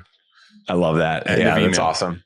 I found way too many shops just like trying to use ChatGPT to build email campaigns. And when I see copies of them, it's almost all novels. So you got to be like really, really good with prompts. I think overall from language in general, communicating in a really concise way, but communicating the value that they're going to see from that conversation. It's not us talking about ourselves. It's us talking about how we can help them and how we've helped other people like them in a really concise way. I think the biggest thing is a lot of people are like, we want to work with you in some way, shape or form. It's just like, we want this from you. Like most of the ones that work for me are how, like, basically like I either know that I can help them and I state how I can help them, or I'm asking them like, in what way, shape or form can I improve what you're already getting? Or my go-to is like, hey, there's this did you notice that there's this new Bella Canvas heavyweight tea or whatever it is? I noticed that for the last 3 years, or I was just in your brewery, everything is a thin 4.5 ounce, whatever. The trend nowadays is heavyweight or this crop tea or whatever. Like, I would love to send in my email. It's like, I would love to send you some free samples of this shirt. What's your size? Love it. And then it's me giving first. Like, it's always me giving them something. I'm not like, hey, give me your business. I want your business. Love that. So that was uber personalized. It had an offer to it and some sort of action point of like, can we go to that next step? Also, you can do that at scale. It doesn't need to be, I'm going to send this one brewery, this one email. You could take all your brewery prospects in all your database, all the tab room managers, all the GMs, all the owners, and say, hey, we're seeing at retail merch displays at breweries all these thin shirts. Just to what you said. That's not the trend. I want to send you something. Like, you can still do that at scale. Yeah. I think the key is we help other people like you. And that's it for me when I've gotten sales things and it's specific and it hits my pain point. And maybe there was someone earlier 2 weeks ago that did the same thing, but it wasn't my pain point in that 2 weeks. So it's about timing as well. But I think it's just so important. We help, if breweries, let's say, it's like we help other breweries with their merch. We can help you. That speaks so much more than we are a merch company that does print shirts. We can print shirts for you. It's just so much more compelling. It's show me, you know me, show me, you know me, my business, and the problems or challenges that I face. We get too many emails. Like the voice, the cold call script should be that as well. But the emails have to be that. They have to see, all right, this is going to owners of construction companies in our area. And this is the problem and challenge. And hopefully it aligns. And Brad, I totally agree with you. We're reaching out to try to get meetings and trying to sell merch, right? But ultimately, if we're raising awareness so that when they do have that opportunity or that the need arises, that they'll reach out to us. It's not just meeting setting, it's awareness as well. Yeah, because we don't know where, some people are only ordering once a year. And so you may hit them right after they ordered. And then that's where CRM comes back into play of making sure we're following up correctly. And we have them on a list to follow up with and all that stuff. So timing is key in this, but any brand awareness is helpful in the whole process. And I think that's a key thing to take away from this too, is we spend all this time and money making these lists of leads. They're not just garbage after you reach out to them. Like, the only time we're getting rid of one is literally if they tell us to go fuck ourselves. Like, if they're like, hey, you suck, I'm never talking to you again, delete it. But if we go through 7 touch points and we don't hear from them at all, cool. It's just didn't work this time. Like Brad said, they might have just ordered, or they're not ready yet, or they don't have any merch at all and they don't care to have merch yet, but maybe next year they will. Like, revisit that list later. Or most of the time what we're getting, and I can't remember if I talked about this on the show or not. I talked about it with somebody where we found one of the best things to do was on Instagram. We get it all the time of like, hey, we're not ready right now, but we'll let you know in the future. And instead of just DMing back and being like, all right, cool, thanks, we appreciate you, whatever, we're asking like, all right, cool, that's awesome. Like, what's a good email and phone number or someone's name to reach out to in the future? I feel like 80% of the time they give it to us. That's awesome. Like, I would even if take they don't want to, like, I feel like they're just being Southern or polite, where they're like, oh yeah, but we don't need you right now, but maybe in the future. And I don't want to say taking advantage of that kindness, but it's like, all right, cool. Like, who do we reach out to? And then now we have their information in our CRM for 8 months from now. For sure. Yeah. Getting that information, I think, is key. I might even take that a little bit further, and you're probably going to throw up in your mouth, Dylan, when I say this, but Probably. I might even ask them, like, try to clarify, like, are you going to be ordering before the holiday season? Is this a November, December? Usually your clients in your space do. Let's put time on the calendar just so that we don't lose this. And so that I can be proactive enough and make sure that we've got plenty of time before you need that merch. Like, who cares if it's 6 months out? Now it's in the calendar. There's an invite sent. They've accepted it. You're right. I did throw up a couple times. I don't know. Like it's really hard for me. I know it's not hard for you, Kevin, because it's what you do, and you're that kind of person, and you're good. I don't mean that in a negative way at all. I'm just saying, like, you're good at doing that. I feel like there's a half of the population who's a chatty Cathy, who's really good at just talking to people and asking for things and not feeling like they're a piece of shit for even opening their mouth.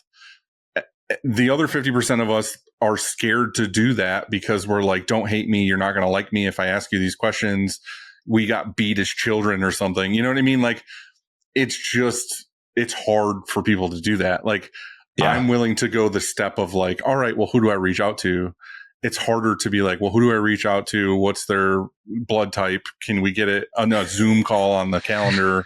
Like all these, I can't go that far. I feel like I'm stabbing them in the ear. Like it's hard. It might be the right thing to do. It's just, I'm trying to ground this conversation in reality of, it's good in theory. And Brad said it earlier, which I fucking loved, which is like, you can hear it on a podcast or read it in a book or have fucking, someone motivational speaker say it to you, but is it actually grounded in reality of like, this is doable? Yeah. Mm-hmm. And I don't know, I'm just from experience of like, okay, this works for me or this doesn't work for me or whatever. I did want to ask you though, in that vein, we kind of talked about it real quick, is like the handling of rejection. And I feel like that was something you were really good at, like kind of like what you just did, is like pivoting the conversation into a glimpse of some hope still. You know what I mean? Like if someone's just like, no, not interested, whatever, like what are your top 2 or 3 responses to that to maybe keep them somewhat interested? In that specific of we'll reach out to you in the future if we do have a need. Like if you did a door-to-door, you walked in and someone said no or not interested or whatever, like what's the next thing to do? Or, even if it's text or phone call, I feel like is most of it, where they're going to be like, not interested, or it might not even be the right person. Like one thing we learned from you, which was kind of common sense, is like put in the end of everything of like, at the end of the email, maybe before the signature, is like, if you're not the right person that I should be talking to, can you point me in the direction of the person I should be talking to? Like most people don't ask that question. Right. And a lot of times, and nowadays, especially with social media, that's a huge question to ask, because most of the people doing social media are some intern social media person. They're not the one to make the decision. Right. But what we're getting from them is, oh, it's actually Susan at blah, blah, blah brewery. She's the owner. She's the one to talk to. We're at least getting the next step of, okay, we're going to reach out to Susan, because Terry, the social media manager, is not the person making decisions. Right. The first thing, and Brad kind of said it, like every no gets you closer to a yes. Like you can't get knocked down by rejection. You just got to take it. It's part of the process. Usually the objections aren't objections. They're usually just brush offs. Like if you cold call someone, like you're calling them out of the blue. They don't want to talk to you. Like not interested, don't have time, not a good time. Like whatever it is, that's usually not an objection. Like that's how often is the phone ringing and you pick it up and they're like, you know what? I would love to refinance my home. It's like, dude, it's not happening. It's what the fuck? But if they got 100% no's, they wouldn't do that work. There's a reason why, as business owners, we get cold called all day, every day, is because it works. So, but I feel like what it is the magic way they word it in the beginning. It's not like, hey, I'm here with so and so insurance and I want to sell you. It's like, hey, are you having trouble? Could you use an extra $50,000 right now? Is the question. Sure. And then it's like, oh, well, we can help you refinance your house and we can blah, blah, blah. And then you're like, cool. Like I have a way now. And I don't know anything about that, what I just was talking about, but I'm saying in a t-shirt world, it could be ask them a question they might have an issue with right now, or a lot of our industry is having with right now. And that gets them in the door of like, oh, cool, I could use a way to make X amount of dollars or try this new product. I'm finding that you have to be really intentional on a cold call because you're going to get hung up on super quick. So what I've been using is, hey, Dylan, this is Kevin from Sales Inc. This is a cold call, albeit a well-researched one. Can I steal just a little bit of your time and you can let me know if it makes sense for us to talk further? So I'm either honest or, Kevin with Sales Inc. Have you heard our name thrown around at all? Like asking them a question. I feel like that's a good one because it's like, hey, did you know about us? And we're and if they say they know you're trying to do something. For sure. Hey, have you heard our name thrown around at all? If they say yes, it's not a cold call, it's a warm call. They're likely going to say no. And if they say no, you can joke and say, I guess I'm not as popular as I thought we were. Anyways, we're working with other print shops and like you just go right into that pitch. So the opening is really important. You're going to get brush offs. I always try to clarify those brush offs. Do you just want to get me off the phone because I cold called you and interrupted your day? Or, could there be a potential for you to maybe have needs for retail merch for your brewery? Is there something that we might be able to help you with in the future? So I'm trying to clarify, does it make sense for me to follow up with them as quickly as I can? Brad, can you share what some of your sales guys like fucking go-tos are? Or do you know what any of his go-tos are? Yeah, I mean, they're mostly saying and we've really started local. And so we say we're a print shop in the area, we serve, and we really name drop. We'll just name drop places near them. We do this, we do this, we do this. We'd love to help if we can ever serve you. It's really, and it's quick and it's very simple. You definitely came from the church market because you said serve you in there. That's right. We got to serve. I was going to say too, I think as an owner, it's easy when we're talking about rejection, it's like, it's easy to take that personal as an owner. It can be so much more difficult as us taking the rejection. I've found for salespeople, whether it's a VA or someone else, they don't care as much as we do about the business and the reputation. And it's always personal. It is so much harder for us to do it. Yes. Oh, for sure.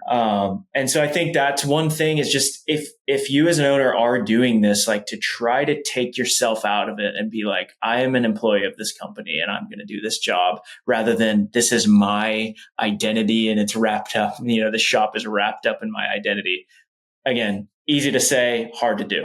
I had this is a side, but it's a vulnerability or whatever is I had a breakdown a little while ago, basically, where I had to say that like to some of my staff where it was just like, you guys don't understand is like, this place is me. Like this is a part of me. Like when I see you post something online that's like TGIF or whatever, I'm not taking it as a literal rejection, but it's kind of like, oh, you don't want to be at my place. Or totally. Like a customer we used to have, you see on Instagram, they're like, oh, new merch. And it's like, we didn't print that. Yep. Like I instantly get that like sweat feel of like rejection of like, oh, they didn't want to work with us anymore or whatever. And it's like, staff might not feel that. They're just like, oh, they went somewhere else. And it's like, nah, dude, this is me. This is something I am like putting everything I have into. And those rejections suck. I think too, kind of on the rejection piece is, I think a mindset that we go into with every call, every meeting is what we have to offer is valuable. And so what we're bringing to the table is important for them, whether they realize it or not. And so if they're like, no, we don't do merch, it's like, well, you should, and we're not jerks about the way we say it, but it's like, hey, have you thought about it? Like we can help you do this. We can help. And I think it's just really important to realize what we're doing as shops is valuable. And whatever way we're doing that, it's we can let them know about that. And if they still reject that, then that's on them in a way, because, hey, we're providing so much value for our clients. We think you can gain value from us as well. And I think that's for us as our just tone and how we do sales is more of a consultative type of an approach. So just like, hey, we are your guide in how to create the best merch possible. Yeah. This is what we're trying to do for you. And I think on that note too, is it's like, it took me a long time to like fully wrap my head around this or realize this too, is it's like you get in that sales mode or in the mentality of like, yeah, we can better serve you or we can this or whatever. And it feels like salesman speech, but like you don't necessarily like you believe it that you can help them or maybe give them a better shirt or something. But I feel like a lot of printers are in this thing of like, oh, well, you're already working in with another printer. Someone's printing your t-shirts. You're asking for your logo on a t-shirt and some other shop is they're putting a logo on a t-shirt. And then you're coming in and you're like, hey, I want to put your logo on a t-shirt or whatever. But what we need to realize is like we have expertise that they don't. We know a lot of things about the industry or 100 different print techniques or like new styles and trends and new shirts and all these other things. And then like in reality, I had this one recently where I went to this major company that, you know, they sell a bunch of merch because it's this like brewery kind of thing, but it's much more than that. But that's what they had. Like you walked in and they had shirts and hoodies and hats and whatever with their logo on it. But it's like, they're a massive company who could like 10x the amount of merch that they sell if they had cool shit. Like they're selling merch like crazy, but it's just basic shit. And it's like, we could come in with crops and heavyweights and, you know, some atonal hats and some, you know, new patches or this and that or the other thing, lasered items or all these other whatever. And they would crush merch. Like they would sell so much stuff. So it's not necessarily being like, I'm another print shop who can print some stuff. It's like, I want to come in and give you the knowledge that I have of being like, why isn't this logo a vintage logo? Why isn't this shirt a UV activated shirt where it looks like trees and then they go outside and the trees have apples on them? Or like, why is this not a thing over here? It's like, don't go in like, hey, you dummies, but like, just give them like make samples and give it to them and be like, hey, like the thing is I want your business. Like and I told them that straight up. I was like, the reality is I want your money. Like I want you to do business with us, but you can make way fucking more money. Like if you're going to use me, I can help you make X more products. You're going to sell way more. And the goal is for you to sell a shitload of merch. And the goal is for me to print a shitload of merch. Like, do you want to do this or not? You know what I mean? Yeah. Like you kind of got to be blunt to a degree of like, I'm not just coming trying to take your money. I'm trying to make you way more fucking money. Like that's the consultative sell that Brad's talking about. It's like, I've got a print shop client that will go into breweries and help them build out their beer displays, help them build out their retail merch displays in a better way to drive more. Like it's, and the value to them and the communication or the cold call is, I think I can help you drive way more revenue from retail merch. Yeah. You know, give me a shot and let's talk through it. And it's not even just breweries. How many businesses is that? Like there's so like, it's like every business that's basically like, it's endless. And even like people who don't sell merch, it's like, okay, you have a landscaping company. Like, do you guys look good? Like, do we have apparel where when your guys get out of a truck with like baggy pants, their shirt's ripped, it's greasy as fuck. Like, do you think that that $3 million home wants to pay this dude to mow his lawn? Or do you want someone to show up in like, you know, khaki shorts with their shirt tucked in and it's got the logo on the left chest and they look like they're a presentable human being where I don't feel weird leaving my daughter home while I'm at work with this fucking random dude on a lawnmower around the house. Like, not that that should be in your sales pitch of like, does your person look like they're going to hurt my daughter?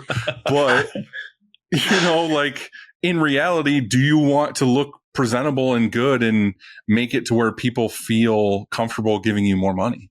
Yeah, and that's back to our outbound outreach messaging and language. It's that should be the approach that we use when we talk about like the value that we can provide, the confidence that you talked about, Brad, and then like the value that you can provide, not let me sell you shirts. Yeah. Kevin, I want to touch on the leads part real quick. And we kind of talked about how I had done it for a long time, which was go to Google, you know, find their emails, blah, blah, blah, blah. And there are some of these ones where it is cast a wide net of like type in brewery and it gives you a list of like 5,000 breweries or something. And you go through and you have to weed through it, whatever. Are you finding now with AI or all these other tools, is there a way to get actual good quality leads without it being a wide net where it is maybe a little more good, more gooder? More gooder. I still think like these tools are getting better and they're using more AI data. Like a lot of these tools have intent data now. So you can not only get the lead and contact information, but you can see, are they searching for shirts, merch, apparel, promo, client gifts, employee gifts, right? So it's getting better. I've even found some shops using like ChatGPT exclusively for getting contact information. It's pretty good. How are they using ChatGPT to get contact from it? Brad's nodding really hard, so I'm guessing that's what he's doing. Brad. Yeah, we used one of the lead services. It was expensive. We kind of went with the top of the line just to go like, let's try it. What was it? Was it Zoom Info? Okay, it was just a paid service to get leads. Yeah. It was a year contract. We just kind of said, hey, we're going to just give it all we got for a year. We found the leads, and this is the case with every lead thing you're ever going to get. They're going to be, hey, they're not there anymore. There's going to be a lot of that. We found the ChatGPT list to be a little more updated just because it's pulling right there when you're typing the prompt. The key is, as with all AI, is the prompt. The prompt has to be correct. I'm not asking for your secret sauce, but like, what is a rough prompt for give me good quality leads? Like, are you just asking it like, I'm looking for leads in Binghamton, New York, and I would like a list of businesses and blah, blah, blah, blah. Like, what is it like? Yeah, we usually go, well, let's take, we go, give me a list of companies in Chattanooga, Tennessee with 50 plus employees and we give like we go specific trade or specific churches and we usually are trying to target, 50 plus employees is really a good place to start if you're going businesses. That weeds out a lot of the riff-raff. Yeah. Crappy stuff. And so if they have 50 employees, they can order 50 shirts. That's just simple philosophy, but we found it be successful. The person, the role or the title for the individual, and asking like email and phone number. If you have a corporate line, great, list out the corporate. If you have a direct dial, even better, and put an SMS or cell phone data if you have that in there as well. It's not going to be as robust, as I found, as like the lead gen tools like Zoom Info, but you're still going to get a pretty decent lead list out of it for free. But again, that's something that's more attainable to people. Yeah. I think it's hard to keep up with the volume in in ChatGPT. It's hard to keep up with continuing to get lists because in these lead lists services, you can get hundreds, but you can blast through 100 ChatGPT, leads very quickly.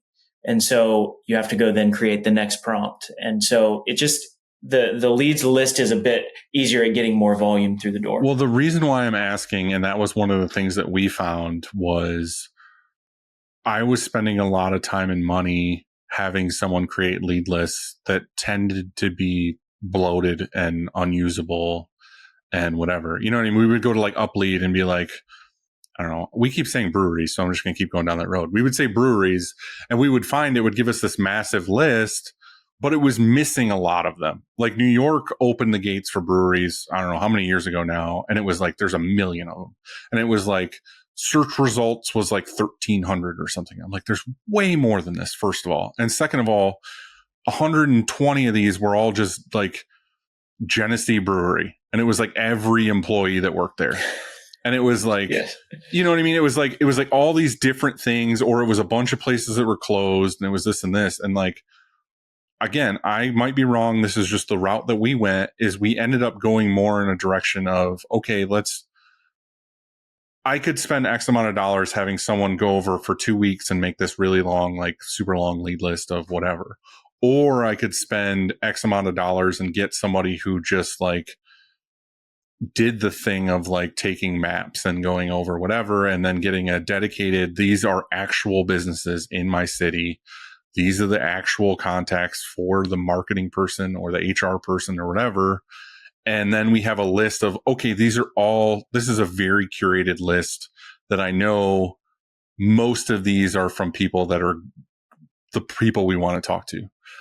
Whereas I don't want someone to sit here and make 9,000 phone calls that are to the janitor's closet of some random place. And it's like, that's what I'm saying by like, are you wasting money at some degree by getting this wide net list?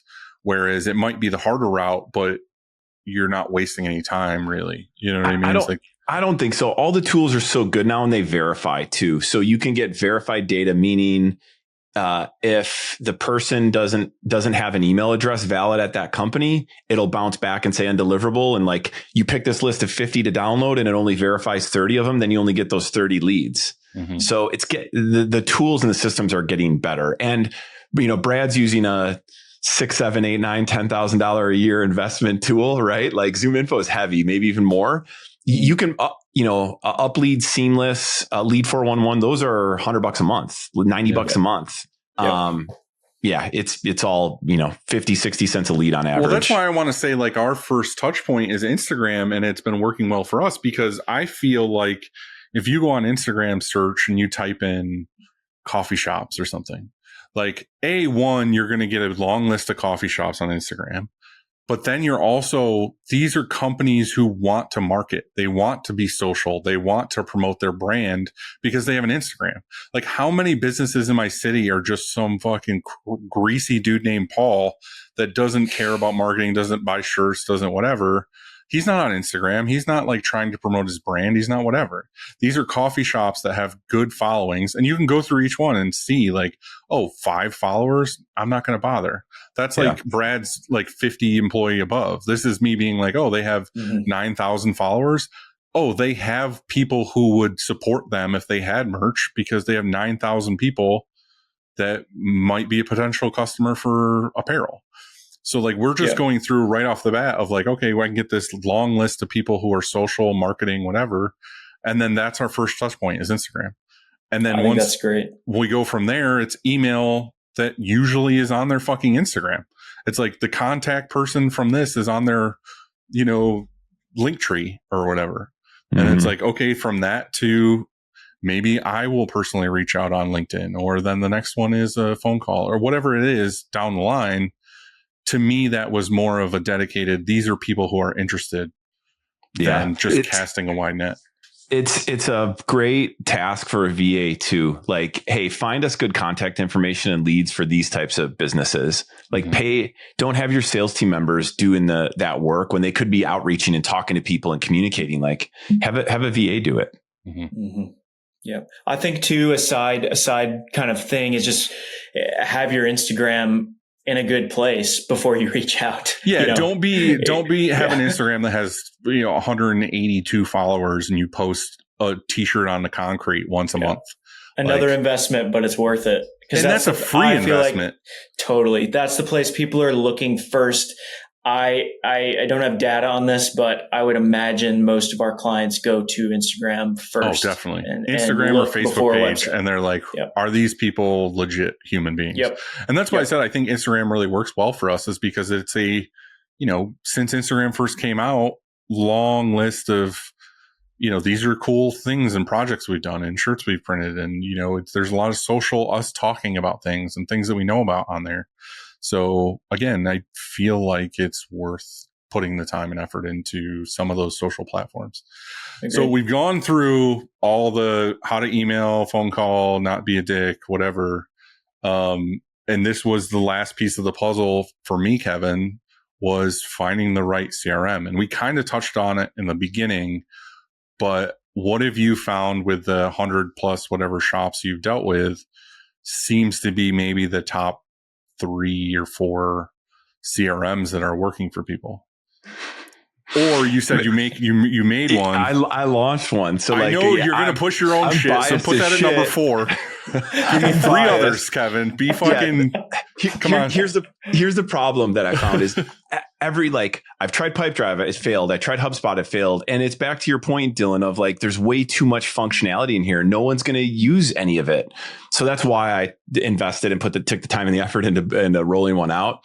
What I will say is whatever CRM that you pick, I would have someone that knows the system that can help you implement, train, and onboard your team. Don't even think about getting a CRM if you're not willing to make that investment. And it doesn't have to be huge. So Upwork, Fiverr, you can get offshore people that know these systems inside and out that can train your team for $40, $50 an hour. You can get onshore people for $100, $125, $150 an hour that can do it as well. But if you're going to invest in paying for a CRM every month and you want the team to use it, it's got to be set up right. Yeah. I think Pipedrive is a really inexpensive, easy to use CRM. I don't love their Pipedrive was probably the closest thing to being what we would have stuck with. It's pretty simple. The only reason, and I'm not going to say that this fucking thing was my idea because it wasn't. The only reason why we went with the Google Sheets version is that we have someone on staff that is very good at Google Sheets, and they knew how to make all these automations and all these things. I'm not saying it was easy. We went through a few iterations, but they knew how to work the program. So I'm not going to lie to you and be like, oh, just plug some shit in Google Sheets, because it's not that simple. But if you have someone that knows, and again, like coming from my side of the world, I think that you can reach out to other print shops or reach out to Kevin and be like, hey, I'm looking into using Pipedrive. Which one of your customers is using Pipedrive that might be able to tell me, hey, don't waste your money, or this is great, or hey, I can help you get going. Because there are a lot of printers out there who are just genuine good human beings that will just let you browse their thing or show you how to do it or whatever. And they are doing it on a daily basis. So I feel like that's a good option too. But like, I will give you your 5 seconds to pitch fucking your thing, Kevin. What are some benefits to yours that, other than being kind of more bare bones and geared toward screen printers? Yeah, I think the biggest impact is building structured outbound campaigns and building that workflow in the system out of the box. It's the hardest part about a CRM. Yes, contacts and leads and the opportunities that you're working, that's the main functionality of being able to organize all your leads. And then if you do get an opportunity, work them through the sales process. That's like typical CRM functionality. To take it to that next level and to be able to send outbound campaigns from it, it's really the value, the overarching value of a CRM. We've built out all those campaigns. So if I'm reaching out to a construction company, 50 owners of construction companies in my area, I've already got a workflow of emails that are automated with the language built out, of call steps that automate and send a task so that we don't forget that we need to call as part of that step. Just building that workflow and automating it, that and the hook and connection into the print shop management softwares. If your shop management software is an open API, we can hook into it directly so that you're not double entering shit. And you're nerd speaking right now. I don't even know what you're talking about.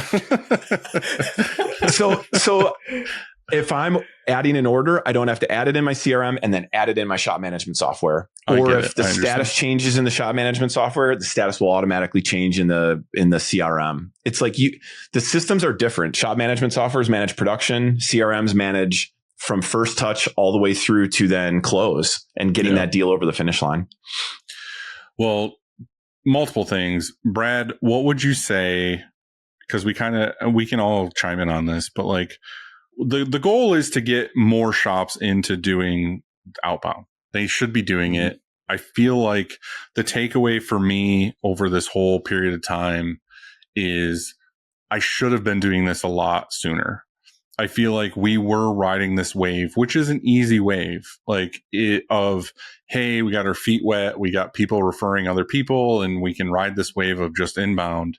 But if I would have been doing this outbound thing year 2 up until now, I would definitely have a larger client list and I don't want to say bigger company. I don't want to say I would be a lot further than I am, because I strongly feel like people should know what kind of company they want to be and then strive for that. So maybe in my mindset, I would say that if I started on year 2, I would have a lot more clients that I want right now and be very comfortable of a shop where I have a ton of very specific style clients that I want. And maybe things would be a little bit more easy street at this point. Yeah. But you don't know what you don't know. And then you start doing outbound sales strongly and the right way 15 years in. And then you just go with it and you do what you got to do. Yeah. I guess for listeners who aren't, because obviously if you're already doing this outbound thing and you're listening to this episode, you're like, yeah, no shit, idiot. You should have been doing this. But for the people who aren't and want to start doing it, I would say start doing it. And I guess we talked about get a VA or hire a experienced salesperson. Do we all agree to not hire just a random person who has no experience to do outbound, right? Get some experience. Yeah. It's nuanced answer, but generally no.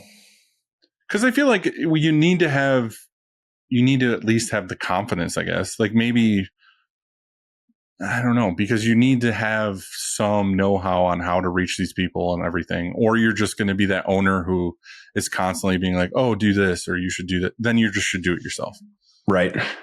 So maybe some experience or a VA. Go out, make a lead list, and then call Kevin to get the touch points. Yep. Right. But just do it, like focus on it, put time and effort into it. It's the same thing as like when you're building SOPs for production. It's like the same thing, just action on it. Yeah. I would say from our side with working with Kevin, and he didn't pay us to say this, but I mean, it was game changing for us specifically on how to structure the comp plan for our outbound sales person. And so how do we pay them, commission structures, all of those details. I had a general background, but it's like, what's the best practice here? And so I would just say for shops, any shops listening that, you know, you're excited about getting onto this next thing, talk to Kevin, because he just has so much industry knowledge. You're going to save yourself months of time working with him because you're going to just skip all the second guessing and trying a comp plan. It doesn't work. Trying an outbound strategy. It doesn't work. And so I would say that's one of the things that sped our growth up for sure. I do want to say that I do give Kevin shit because I that's just who I am and it's fun. But again, I do want to say, Kevin, I'll say it to your face.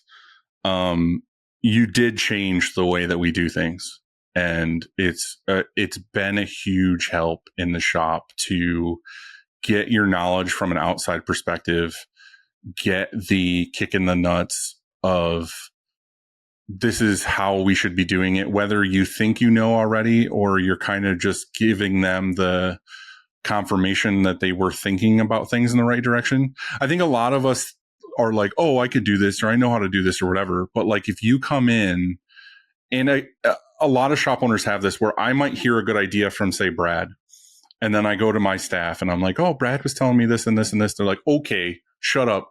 And then like I go to my office and they don't do whatever. But then you hire someone, like say Brad comes to your shop and sits with them and they're like, oh my God, Brad was so insightful. Like Brad had the right answer or whatever. And it's like, they just need to hear it from another human being that knows what they're talking about, because they're so used to me where they're just like, he's blowing things out of proportion and it's not actually this like right thing. So I think having Kevin in, set us on the right path, got us going in the right direction, and organized me and my team to get moving on this thing, which gets us a lot of new customers and gets us more money. And that's the goal. Like, it's worth by far having the knowledge to continue and do the outbound. So, and again, I think you kind of have a leg up, Kevin, because you came from another industry to this one. And people can see, they want to take that knowledge because it's not just another person like us blowing smoke, or like they think they have this magic potion. Yeah. And I don't know what I'm trying to say. I'm trying to say, Kevin, I like you and you're doing a great job. It's really touching. Thank you. No, for real. Like, I just think that a lot of people ask me constantly about you. And I always say, he's a fucking great dude and he knows what he's talking about and he's going to get you on the right path. Like, take it. Like, I try to be very truthful of like, he doesn't have the magic potion, but he has the format. Like, he has what you should do.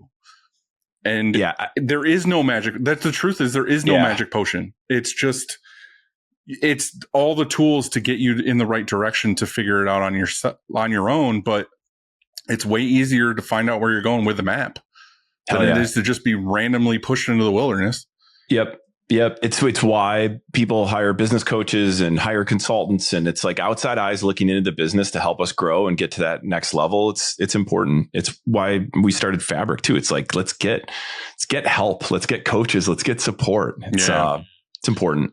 Before we go, can you talk a little bit about fabric? Because I have been asked a lot about fabric as well, and I'm not in it, so I don't know. But like, do you want to say kind of what it is? Yeah, sure. I mean, Bruce and Steven and I have talked so much about like how we're all individually in other CEO owner groups and how we talk together. And there's a bunch. There's Vistage, there's YPO, there's EO. There's a ton of these like CEO entrepreneur groups. And, you know, Brad was in one and he got value out of it, but he was like, they don't understand the business and they aren't all manufacturing. They don't understand shops. So we decided to build a group of, you know, bundle 6 to 10 shop owners together of similar size revenue. And we hired an executive coach to come in and facilitate conversations and facilitate those meetings with a goal of let's share. We're non-competitive geography shops, by the way. So let's share what's working in our businesses, what isn't. Let's be vulnerable. Let's talk about the problems and issues and challenges we're facing. And we hired an executive coach facilitator that helps run those meetings and helps hold them accountable and helps them set goals. And yeah, it's the same thing. It's like, let's get help to help us grow and build a business. The one thing that, how do I say this? I'm very in everything. Like I nerd out on all industry stuff. I watch every fucking YouTube video I can find on anything. I talk to a ton of people. I'm in a bunch of text groups. I'm in whatever. That's not the case for every printer. I feel like there's a lot of people who are in their shop. They're in their bubble. They don't know what to do for the next step.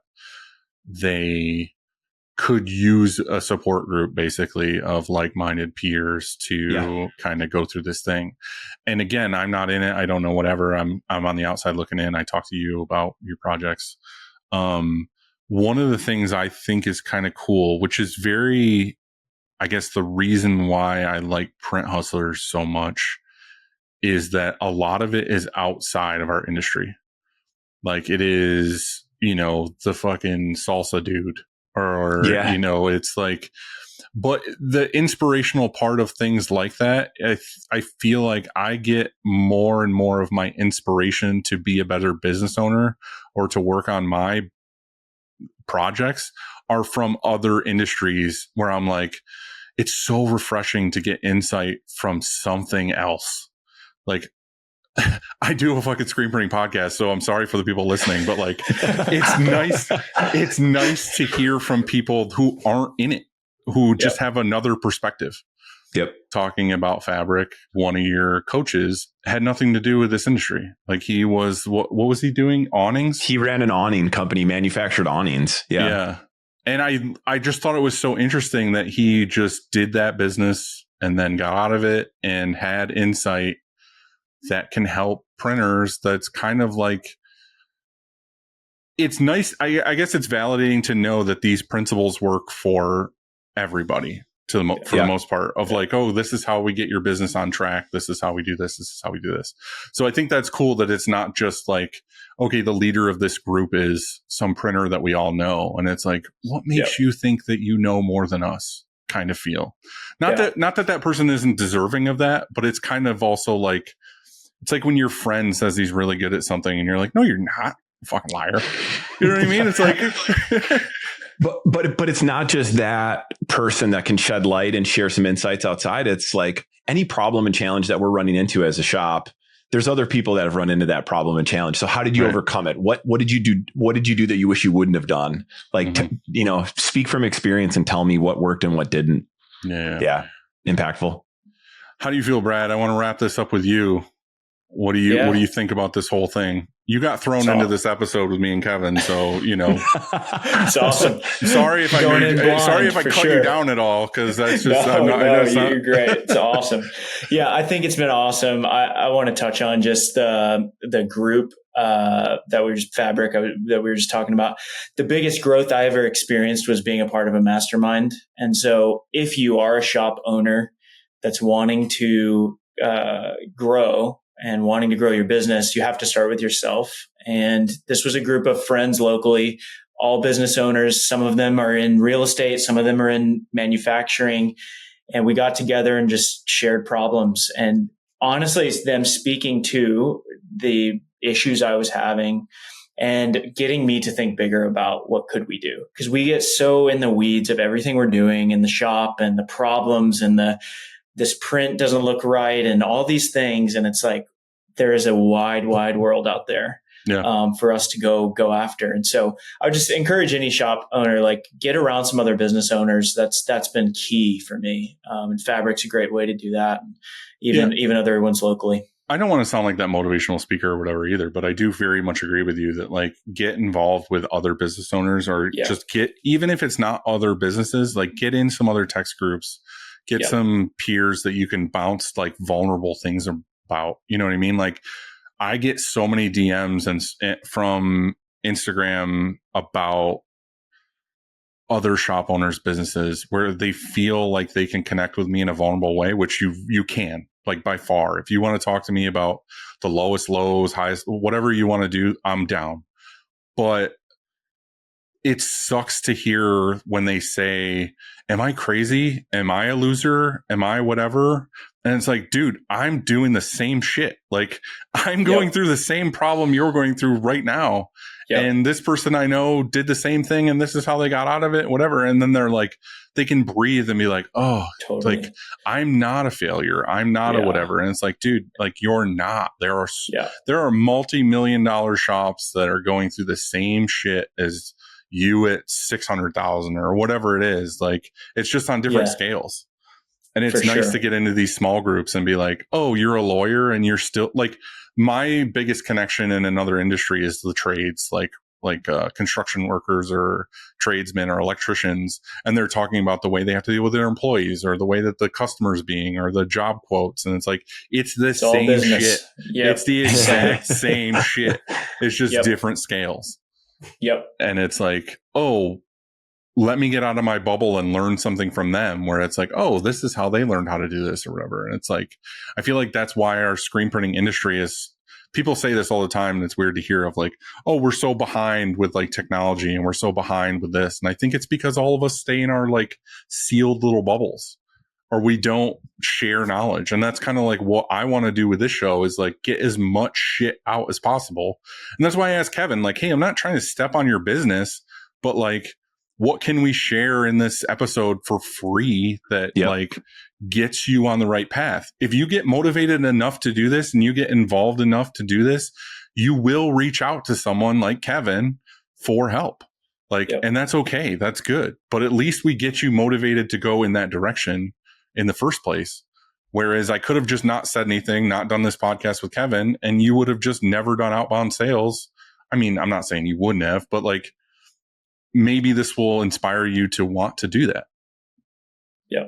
Love it. So, hey, all right, let's talk about some bullshit. Do you guys have any shop hacks that are sales related that is just something cool? Like I have one, again, I think I learned from like TikTok or something where it was in the vein of like cold calls where I think they were texting first the number of like, hey, this is Dylan with Upstate Merch. And then when they called, like Apple would show maybe Dylan with Upstate Merch instead of just a random phone number. Ooh, I like that. That's cool. It's great. Because you know how many times you just see like 888-256, whatever. And you're like, I'm not picking this up. I don't know. But when it says maybe, you're like, the first thing you do is you scramble in your email. You're like, who's Dylan in Upstate Merch? You know what I mean? Like you try to get it within that ring of like, who is this person? I just thought that was cool because then it gives them like, oh, this is who this is or something. I love that. Do you guys have anything that's kind of just like a cool little hook that got you a client? I'll throw one out there that I threw out at the Apparel Decoration Summit in Nashville. It's just like the kitting and boxing. Like most of us have tried to put like kits or boxes together. I haven't talked to shops that have done this that I haven't had success from it. It's just like, it's time intensive. It's arduous. It's expensive, but you're going to get business from it. You're going to sell what's in the box, what's in the kit, and you're also going to sell kitting services. But you got to be tactful on it. Don't just throw all of your shop merch in the box, put their logo on it, call them in advance, say, hey, I found your logo online. I'm going to vector it. And, you know, if you don't mind, I'm going to put a really nice curated box together for you. Can I hand deliver it to you next week? get their blessing to go do it, and then tell them that you're going to be there at a certain time, and tell them, if you have a couple minutes, I'm going to ask for you at the front. I'd love to hand deliver it to you, and then follow up. So there should be like a structure behind it. But man, the kitting and boxing, like we have these tangible items that we can put in front of people. It's so impactful. On that note, I heard something that was really cool. I think it was Johnny Cupcakes who talked about this, where throw in something super fucking random that is also like in the vein of, so say you're like a nerdy, like me, let's just say you're me, for example, and you watch a lot of movies and you like a lot of music and you're whatever. If I get a box from a company that's like samples and there's a handwritten letter in there that says, hey, we want to work with you, whatever. And then in that box randomly is like a Jurassic Park trading card. I'm like, this fucking rules. And you know what? It's sitting on my shelf right over here is this holographic fucking Jurassic Park playing card that I just thought was rad that was in the box. And now when I look at it, I'm like, oh yeah, that's the Johnny Cupcakes thing that got sent to me. It's awesome. And it's like, personal just touch. Find something that's just stupid and random that you think the person you're sending it to would appreciate and keep. Because you might send a hat with your logo on it and a shirt with your logo on it and a golf ball or whatever the hell it is. I get shit like that all the time from like other, say it's like a distributor or something. And I'm like, cool, opened it, looked at it, cool. And I go set it out on the communal table of like, you guys can ravage this and take this. Like, I don't really care. Yeah. But if there was a fucking Jurassic Park playing card in there, I would probably keep that shit in my office. That's right. I think somewhat along those lines, one thing we've done is just preemptively design shirts and sent them in an email. I mean, and just take the risk, and it's an investment of time for our designers, but just if it's a right client, we just design something vintage that we've been doing for other similar type industries. Just do it, send it, and say, we want to print these for you. So you just send the mock-up via email. You'll just send the image. Yeah. Dude, ballsy. I love it. And you could obviously print them, but that's a whole nother level. We haven't gotten there yet, but I've done that before, and I'm doing that with a client right now where I'm taking the risk of paying a designer like $500 to make me like a couple sketches, to where when I go have the meeting, I can be like, hey, here's some cool new designs. But I think it's worth the investment for me, I think, to land this like multi-million-dollar client of being like, I'm willing to spend $500 to see if this works out. Yeah. But one of the cool things I've seen from designers on like Instagram and stuff is they'll do that whole thing where it's like redesign your logo or whatever. Yeah. Even if it's a sketch thing, they're like, hey, I just want to like do a fun, like, I had a designer reach out to me who wanted to work with us, I guess, who like redid a logo for us, and they made like a little kid version of our logo, but it was cool. It was like they sketched it, they made a reel, they posted it as content on their page, but like they just gave us the design for free. And now it's like, if I ever have like you need a mascot logo or something, I'm going to like think of that guy first. That's cool. He did it for free. It took him 5 minutes and he made a reel, but like it was worth the extra effort. And it wasn't just like he sent me some stickers in the mail and was like, I'm a designer. That's cool. Yeah. Brad, did you have anything, or we were adding to the kidding? Yeah, the design thing was kind of the main one for us. I'm trying to think if there's sales related. It's not really a hack, but one big thing we've seen are networking groups, and not something I love doing at all. But these networking groups are huge for shops. So if you're not involved in any networking groups, you should be. You mean like almost like a chamber or something? Yeah. Or Yep. There's some paid ones. There's, Chamber of Commerce. There's some different ones, but those are just, it's so good because, and that's in our experience, the big orders are not going to come from those, but it's going to come from their referrals, at least in our experience. And so I think it's also key, just like not viewing everything as a sale. Like this is a sale. It's like, this is a relationship that could lead to 50 other sales. Maybe not go to a networking event and talk to them about all the touch points that you have. Touches. They're going to call the police. Or they might like it. Who knows? You never know. Then it's, you're in the right direction. All right. Last question. Top 4 favorite movies of all time. Oh gosh.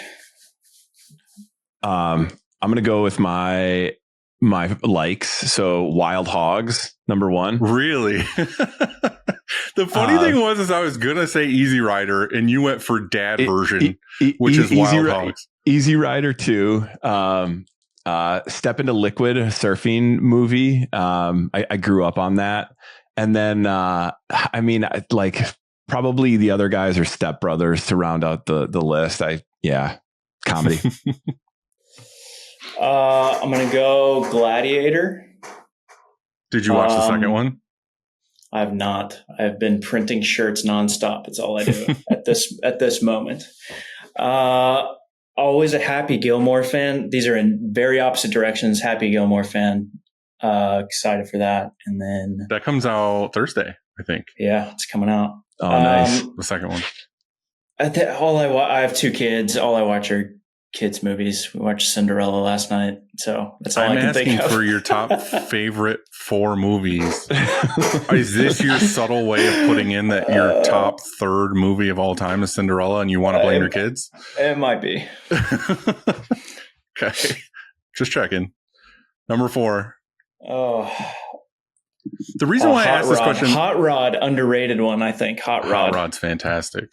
Yeah. My favorite thing about Hot Rod is that the jump in the beginning was real and the guy really shattered his legs. I didn't know that. Wow. Yeah. It was on accident and they just put it that's how it ended up and they put it in the movie. Like he hits hits that front of the jump and just instantly stops. That's real. Crazy. That's crazy. The reason I say this every episode now, but the reason why I ask these questions is because it tells a lot about the person on their top 4, even if it's wild. Like it's like Gladiator and Cinderella are in the same vein. It says a lot about the person. And I knew Kevin into like motorcycles and surfing and stuff. So like obviously Wild Hogs and the surfing movie describes who he is as a human being. The Brat Boys are going to be so proud that I said my favorite movie was Wild Hogs. Dude, fuck yeah. Wild Hogs is great. It's fun as hell. A lot of us at the shop ride motorcycles, and we always talk about Wild Hogs as like, that's who we are at this point in our life. Like we envision ourselves as Easy Rider, and then realistically we're Wild Hogs. Yep. Well, Brad, thank you very much for joining us today. It's nice to meet Thanks you. for having me. Yeah, you as well. Hopefully we can hang out sometime. Kevin, I'll see you at every event we ever go to. See you soon. I'll see you pretty soon. Thanks for sharing all the stuff for real, though, about helping shops. I know you're at heart, you're really just trying to help all these people be better at things that they kind of suck at. So, it's fun. Thank you for doing what you do. I appreciate you. Oh, yeah. You as well. Thanks for running this. Thanks, guys.